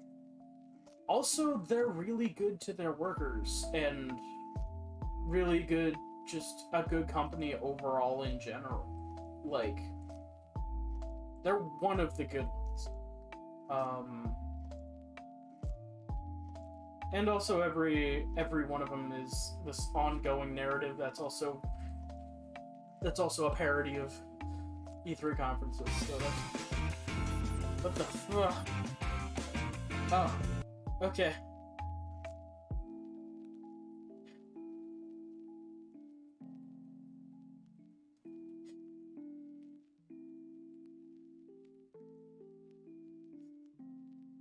Okay. The Devolver thing turned on. So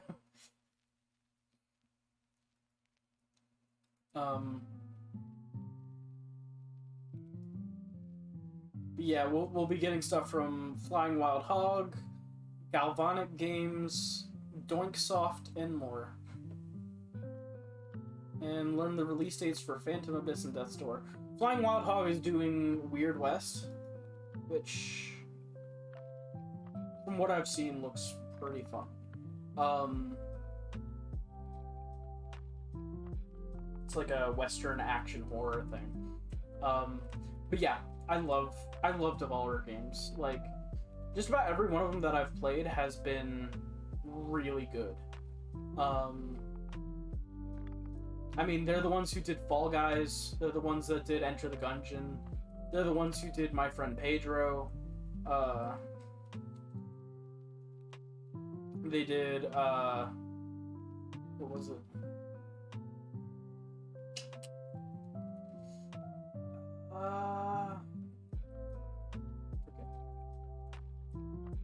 There's another big one. Oh, they did Hotline Miami. They did, what was the one where you could teleport and you were like a sword guy? I don't know. It was really cool and fun. They did Carrion, which I streamed last year, which was also really fun. Yeah, Devolver's a solid company. So I'm very excited for what we're gonna get this year. And this time it seems like they're they're doing a parody of not only the direct model, like they did last year, but it's also like Devolver Media Premium Plus. So they're doing a parody of like streaming services and stuff. So that's gonna be cool. We'll see what kind of stuff they got there. Devolver is one of my highlights of every E3. I love it so much. It's hilarious, and good games come out of it, and weird stuff comes out of it too that are actually real. Like last year they did like an arcade cabinet that had their games on it,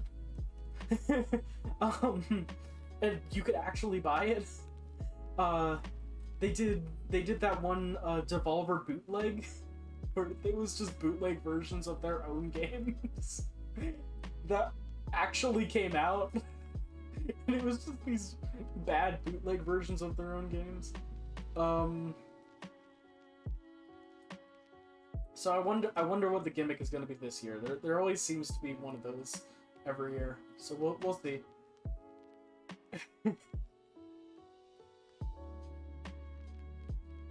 Because half the conference you're wondering like what's real and what's not. So you're just like, could go either way, honestly.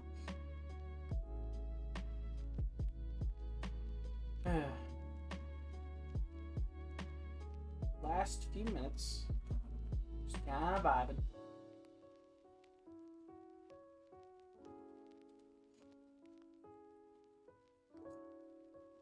Yeah, I'm excited. I'm really excited for tomorrow because I know the Xbox and Bethesda conference is gonna have a lot. It's gonna have a lot of stuff.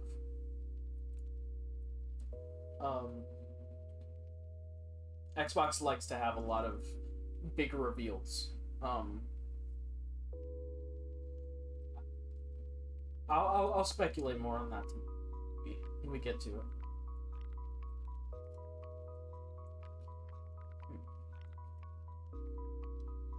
Yeah, but like, aside from knowing that Flying Wild Hog is doing Weird West, I have no speculation for what Devolver can do, because it's fucking insane and crazy every year, and it's indie games, so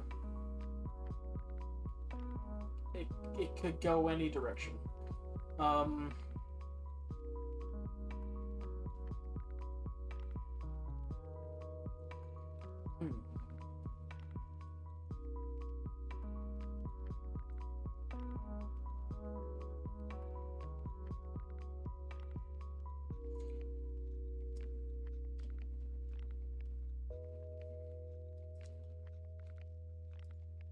Alright, we're in the final minute, so I'm gonna unmute this, switch over to the screen.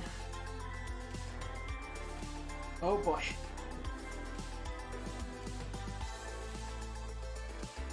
I'm very interested to see where this is gonna go.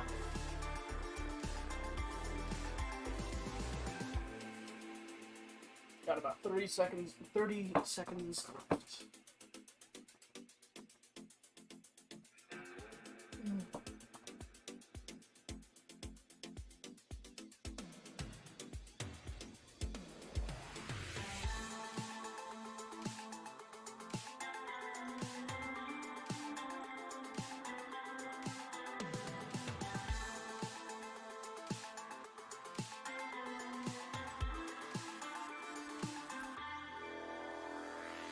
Here we go. It's 4:30. Any second now, Devolver can start.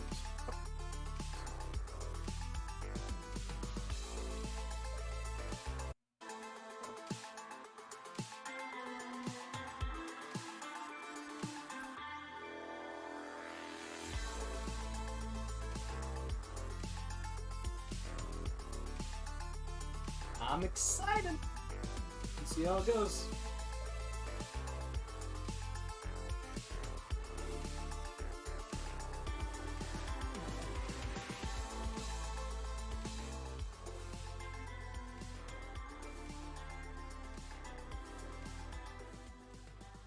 You know, if I have time tonight, I might stream Squadrons. I don't know. Just thinking about it. I have some other stuff I gotta do too. That might take up the rest of the night. Like later tonight, I might have some time. I don't know. Just thinking out loud more than anything. Also, I have a new SSD that I need to install into my computer. I haven't done yet. I need to do that at some point. I'm scared I'll mess up something with the hard drive, so I haven't done it yet. Alright, it's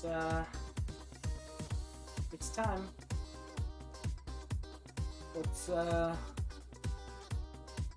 What's going on?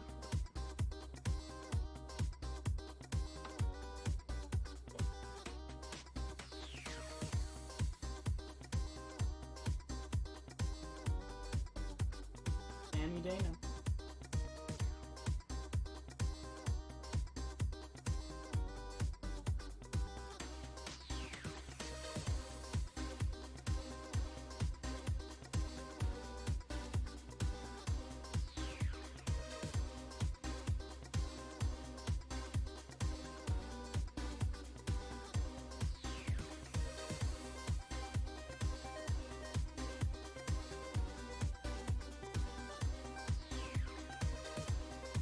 Now 2 minutes late. Devolver.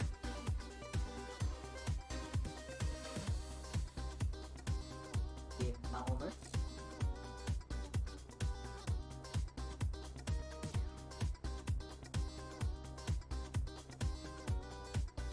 I had 7 people dislike this one. 8.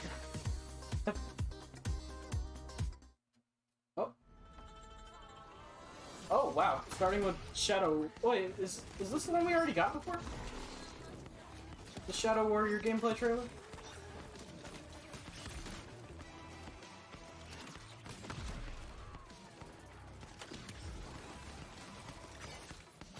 I mean, it's Shadow Warrior. I love Shadow Warrior, so hell yeah, I'm down. It's essentially kind of like Doom, but with like more swords and grappling hooks, which is cool.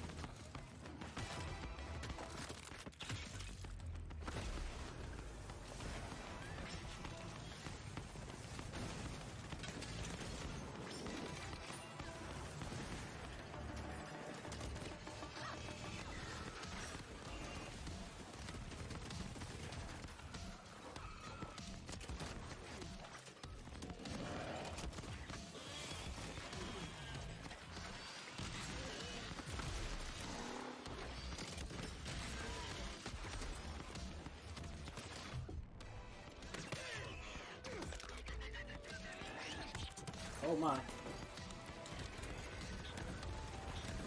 Yeah, it's very gruesome, very fun. Let me turn this up a little bit.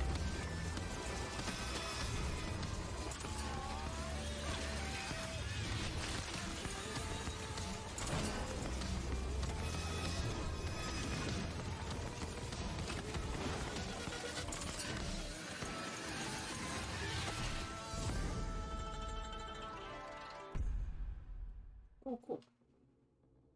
Alright, here we go. That's how it's always started.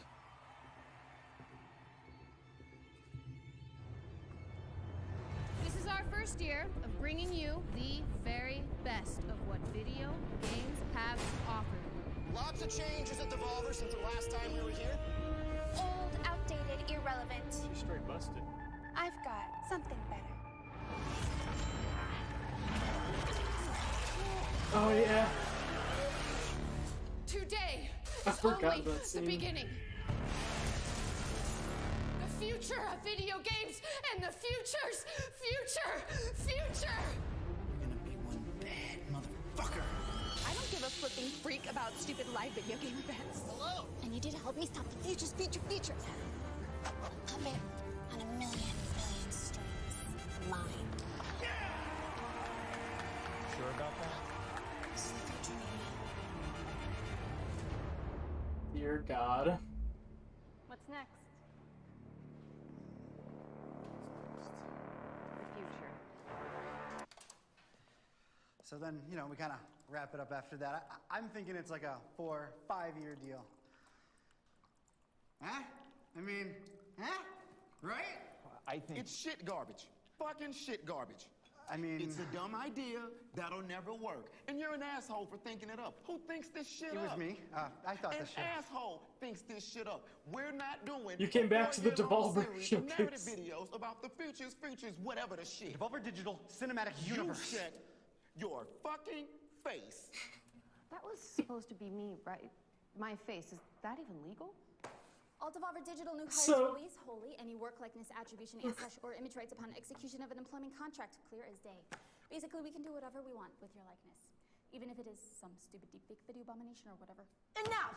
Enough of this. You, less talking, more typing. I don't like it. The internet would never buy it. We produce video games at Devolver Digital, and damn good ones, I'm told. Yep, get the hell out of my conference room and take your dumb movie idea with you. Yeah, but listen, it's not just a dumb movie idea. It's a multi-layered narrative universe. You don't understand. This is art. This is all the painting with previews. light. This is cinema. So all the previous conventions have just been this dude's pitch. It is a goddamn white-hot arms race out there. A hype eats hype media. It's a lot to explain. They've been doing a presentation that's been one narrative since 2017. Real type bad. We need a fresh perspective. It's all a big parody of like actual E3 conferences. But new enough so that it seems new to those know-it-all know-nothings in the know, you know? Actually, ma'am, I think... No. Record scratch. What? Who are you and why are you making noises at me? Nina, ma'am, Nina Struthers. I'm an adjunct under executive on the marketing team. I'm gunning for synergy officer one day. Why are you pouring the coffee? Because we need coffee. Grab it, Hackjaw. Nina, is it? Put the coffee down and talk at my face. Nina's been basically the face of all of this.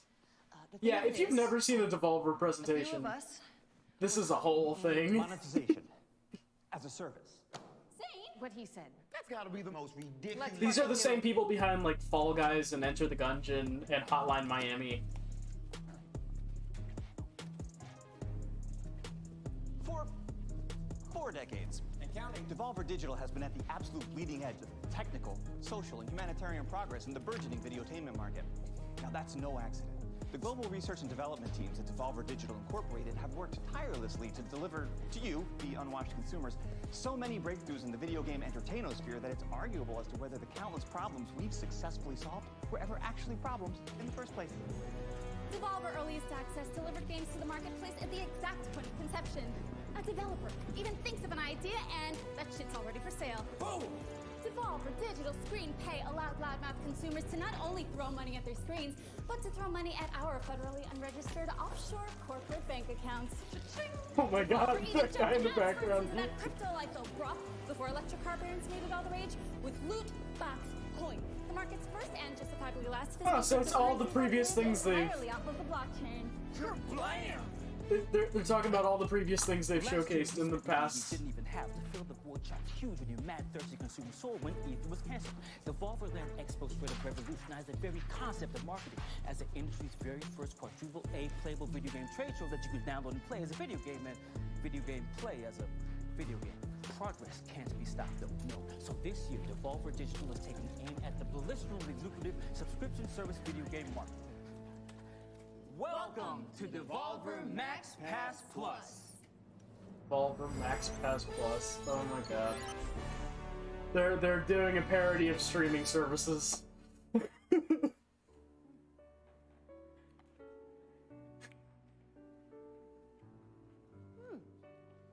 Welcome to the future. Games as a service. A razor-edged industry shuck jive that has served to convert what was, traditionally, a one-time purchase into a potentially lifelong chain ball commitment to reoccurring payments for video games that, well, let's be real deal about this, most of you don't even enjoy anymore.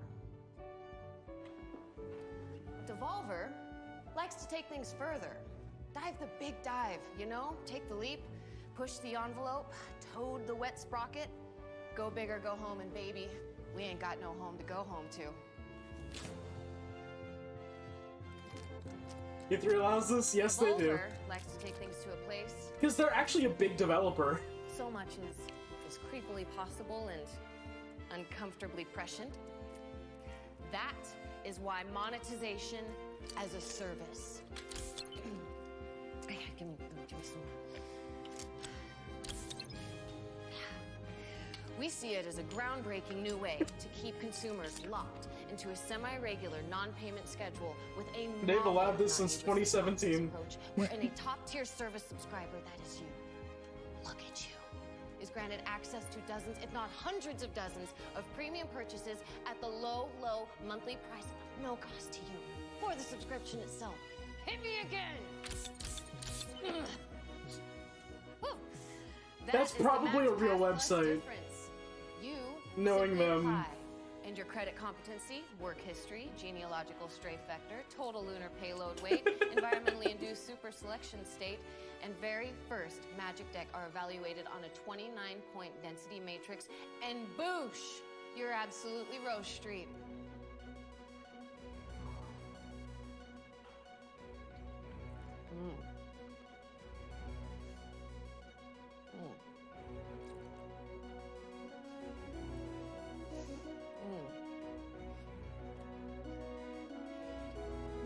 I think the only way they're able to get away with this is because they're actually like one of the From best publishers. You are granted direct access to purchase anything in our constantly growing collection of video games and video game related junk for free. You can purchase it. You can access the thing for free, but you still have to purchase it. They're not free, that would be insane. But access to those purchases though? Totally freezies. Let's check a look at some of the video games that amazing consumers like you can look forward to, if you get approved, of course, with Devolver Max Pass Plus.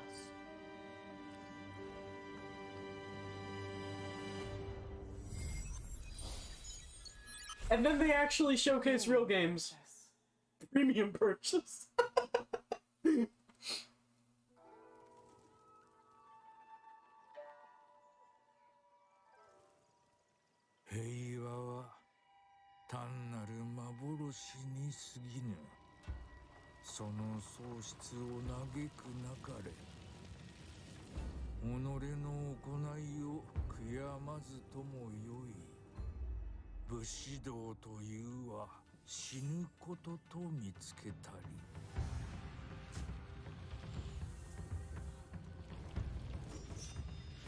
Right, so it's a side scroller. It's essentially Ghost of Tsushima, but side scroller.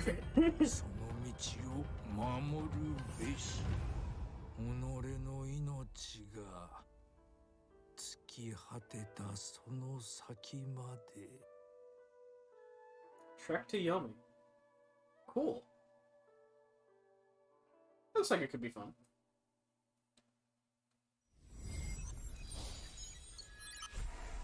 Premium purchase. So instead of world premieres, they have premium purchases. That's amazing. Oh yeah, Phantom Abyss. We've been hearing about this, but I don't think we've seen anything about it before.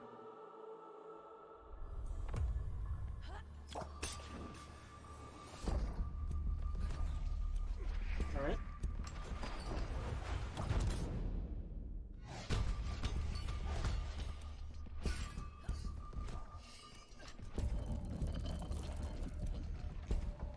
Is this essentially like Deathrum?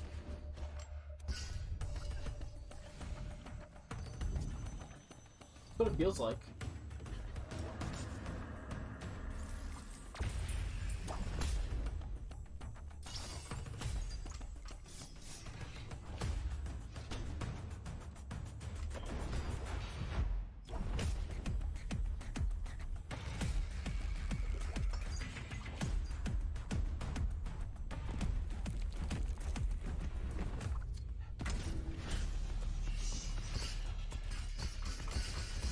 Because they said it's asynchronous multiplayer. So, I'm assuming someone's controlling the traps. Cool. Fashionable. Now that's a phrase. A phrase that goes lock, stock, hand in hand with gamers. An exclusive state of being, if you will, to which only the most adroitly premium amongst us could ever truly endeavor to gain entry. Until now. No. That's this, not this. I'm snapping, damn it! Being fashionable is a natural extension of the Devolver Max Pass Plus premium purchase experience. Brought from us to you by Devolver's own central textile manufacturing and weaponized branding entity subgroups. We would like to present to you our newest collection of exclusive garmentry, only available to the Devolver Max Pass Plus survivors. I mean, subscribers. Oh, hi. Shut up. This collection of fashionable, comfortable, and catastrophically unaffordable formal wear was designed and manufactured entirely in-house by an elite selection of our most Oh my god, can you actually buy that? To whom we've given key action words and access to an internet-connected device and, shall we say, joie de vivre. You may go. The thing with Devolver is, you don't know what you can actually buy. The Devolver Max Pass Plus exclusive merch collection is, well, exclusive. Only available to subscribers in a premium purchase. Not Oh my at all god, in you the can. Subscription fee you may or may not, but maybe you can buy this. may be paying. Fashion. Am I right? Now, let's take a deep breath and take a peek at these two premium purchase products that will be available to you soon. The adoring Devolver Max Pass Plus Survivor. Subscriber. Oh, man. Yeah.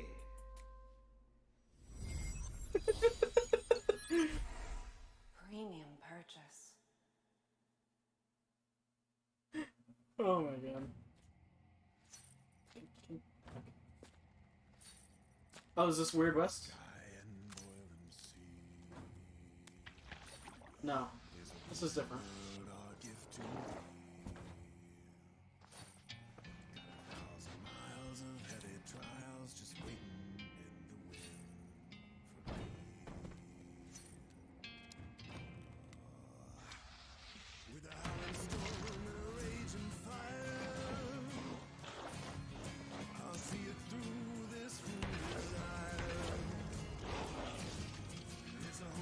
I like the stylization on this.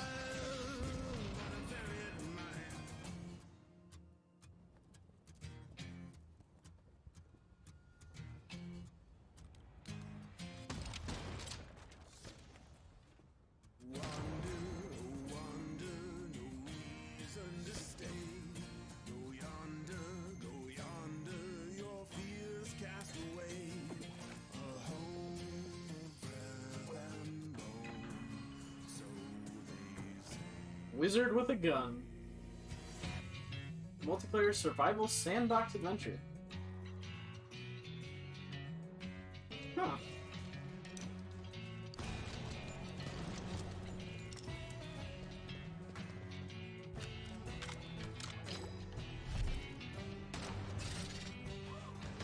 The animation reminds me of Don't Starve.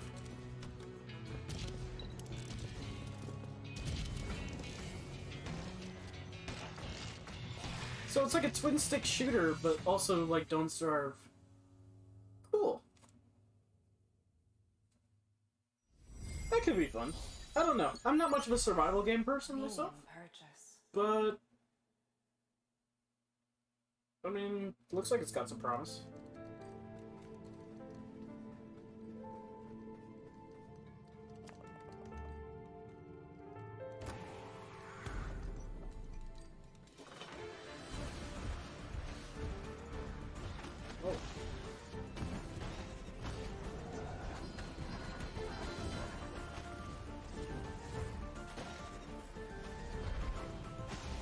I'm seeing a lot of Gungeon and Hades in this.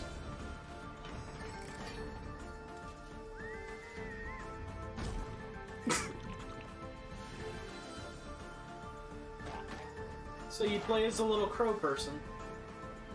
And, it's like a hack and slash roguelike?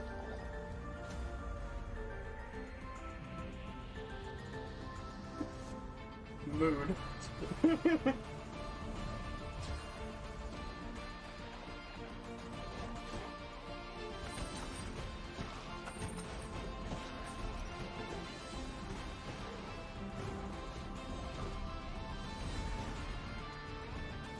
This looks like it could be really fun.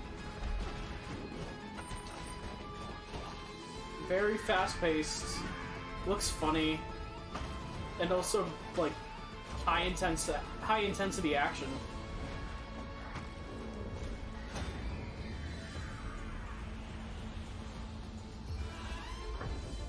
Death's Door.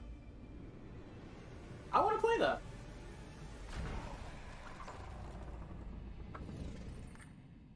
Cool. Since 1975, Devolver Digital and the many incredible developers we've partnered with have produced what can only be appropriately described as an imperial buttload of incredible games that consumers worldwide have purchased, never actually played, and then made public claims about the game's quality in order to substantiate their place in online conversations about whether or not an indie game is still indie if it has a publisher. That's why we're proud to announce the entire Devolver Digital catalog on Steam is available at Devolver Max Pass Plus as a premium service not included in your reoccurring monthly payments that we still haven't quite nailed down yet, I don't. Each of these gems will be available at a reduced rate for a bafflingly limited amount of time, with discounts ranging from, why not? Why are there explosions? Me, why are my pants wet? Think of it as a kind of thank you from an old friend. An old friend that believes you deserve a premium experience.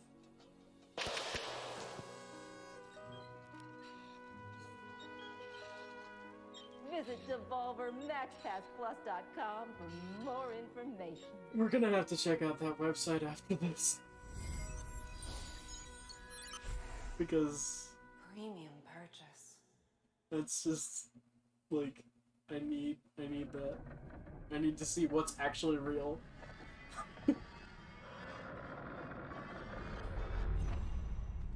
Inky Black card-based Odyssey. Card-based games can be fun. Ooh, I like the styling.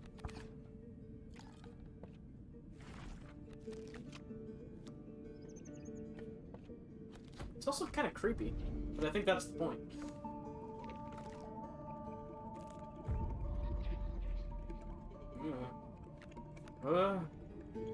Is this a horror game that's like...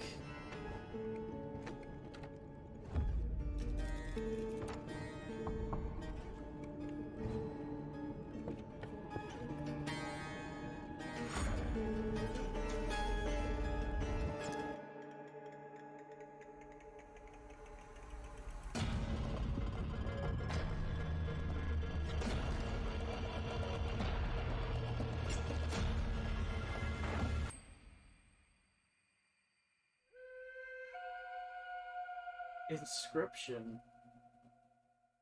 It's a horror card game. That looks really good. Like, that's so unique. Oh, I want to play that. That's what I love about these, like, indie games. It's just, like, these really unique concepts. Hey, kid! Do you love video games? I'm a grown man. What are you doing in my bathroom? Do you love video games? Yes, I play them quite a bit. Do you want to pay for video games? Not at all, no. What if you could play a game for free, but then later we charge you for cool stuff and make you watch ads for minimal benefit to you, the consumer? Well, that doesn't sound as great. It's tumble time. Pick up your phone, it's tumble time. Ignore loved ones. Reprioritize your life. Let it consume your very being. Turn real money into pretend money and spend it. Collect your favorite characters that you've never even heard of. Tumble time, it's tumble time. Pick up your phone, it's tumble time. Tumble time, it's tumble time. Pick up your phone, it's tumble time. I'm gonna play that.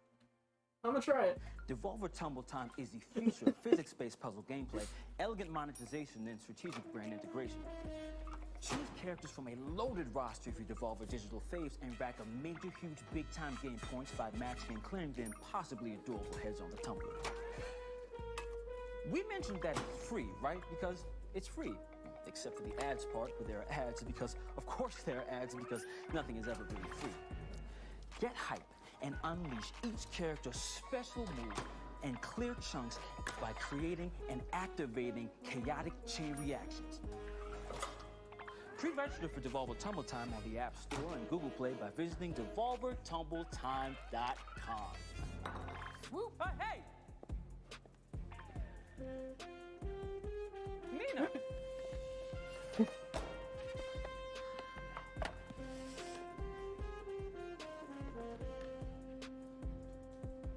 Oh, hey.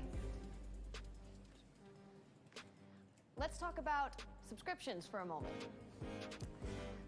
The subscription service is an instrument of monetization from days gone, when your grandparents wanted to try a new cheese each month and your uncle wanted to look at photos of naked ladies from the comfort of his own tool shed. A relic. An unwieldy, physical beast that we have haphazardly let slip into the digital realm, leaving us with nothing but ones and zeros to stand in for our stinky dairy product imperfect knockers.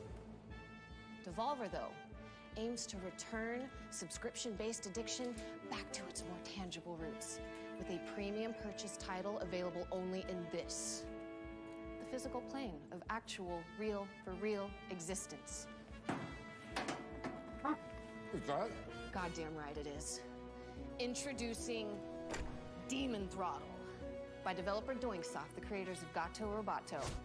It is coming to the Nintendo Switch as a physical box set, and only a physical box set through our good friends at Special Reserve Games. Oh, you heard me right.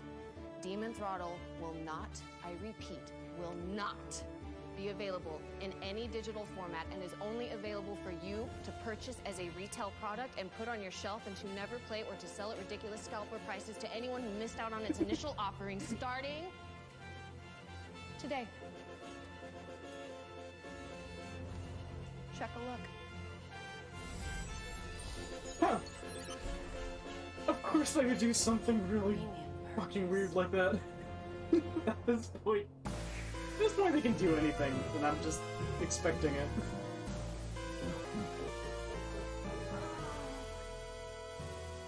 That demon just my right. Or something. What is this?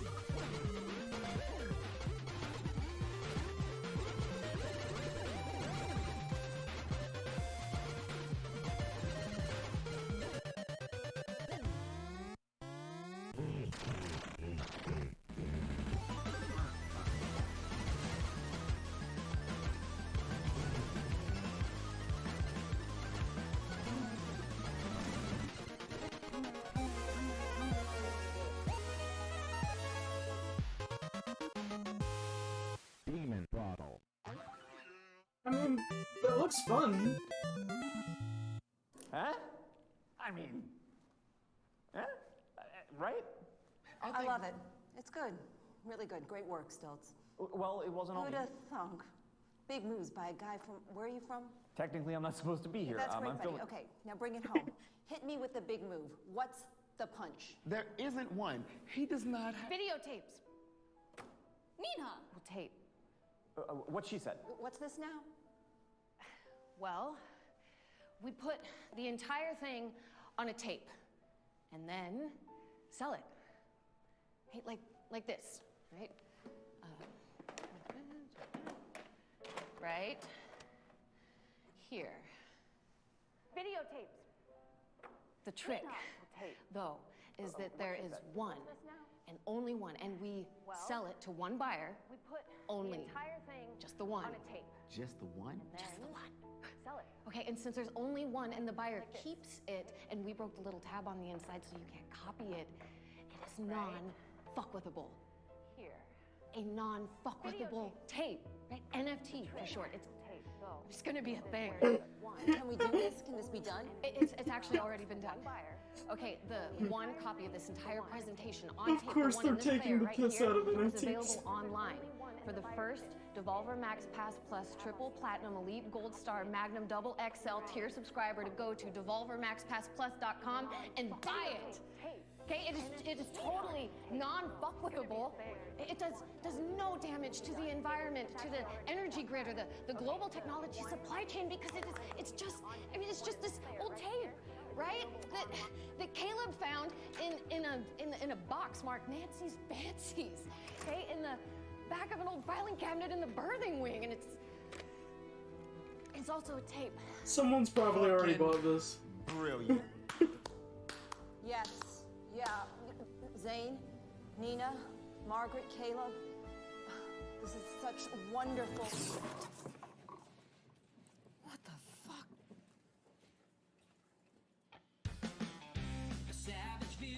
Oh my god.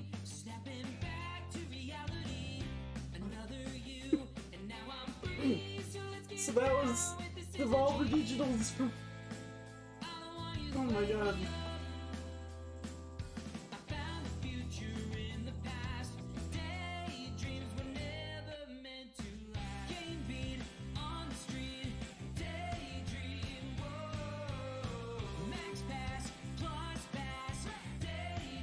Oh my god.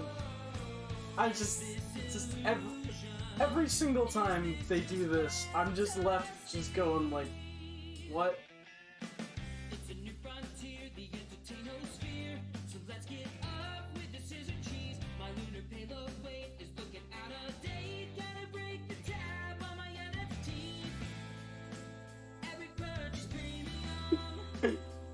It's like, oh, I gotta check out the website after this to see like what you can actually get on that website, because it's incredible. I love these so much. Like, if you're really confused, as Heretic seems to be, go watch their first one in 2017 and just binge watch them. So it started as like a stage presentation that was mocking the E3 presentations, but while still showing off real products.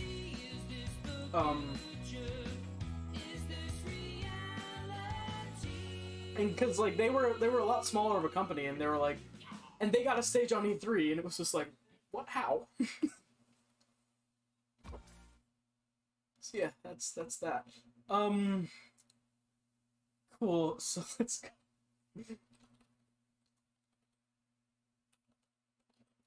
Act pass the stuff. Yep. Future premium purchase games. It's the games they showed off. I'm really excited for Inscription. I want to play that really bad. I might stream that, because that seems really cool. Devolver Tumble Time. Death's Door seemed really fun. Shadow Warrior 3, of course. Like, only physical. Demon Throttle. Estimated wait time is more than 2 hours. Damn, people are buying. Oh shit.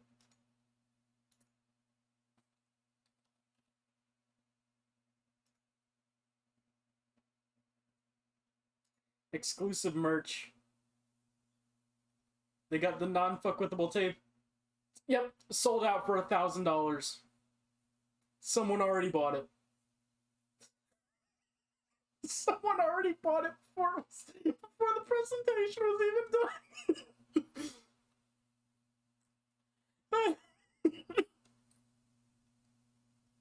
It's got the shirt. They do have the suit. You can buy the suit. Oh my god, it's sold out. Oh my god. That demon kissed my wife.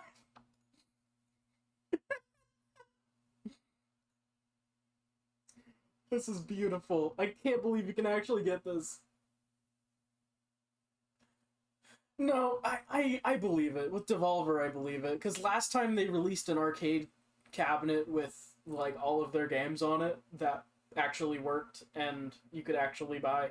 And then the year before, they released a, the Devolver bootleg. Time for Gearbox. I'm not gonna watch the Gearbox one. I'm not really that interested. These are the games that they've been behind in the past. Serious Sam 4. Devolverland Expo is what they released last year. It was like hinting at other games. Exit the Gungeon, the sequel to Enter the Gungeon. Katana Zero, My Friend Pedro, Metal Wolf, Heave Ho. Like, just they're actually a really good publisher. They just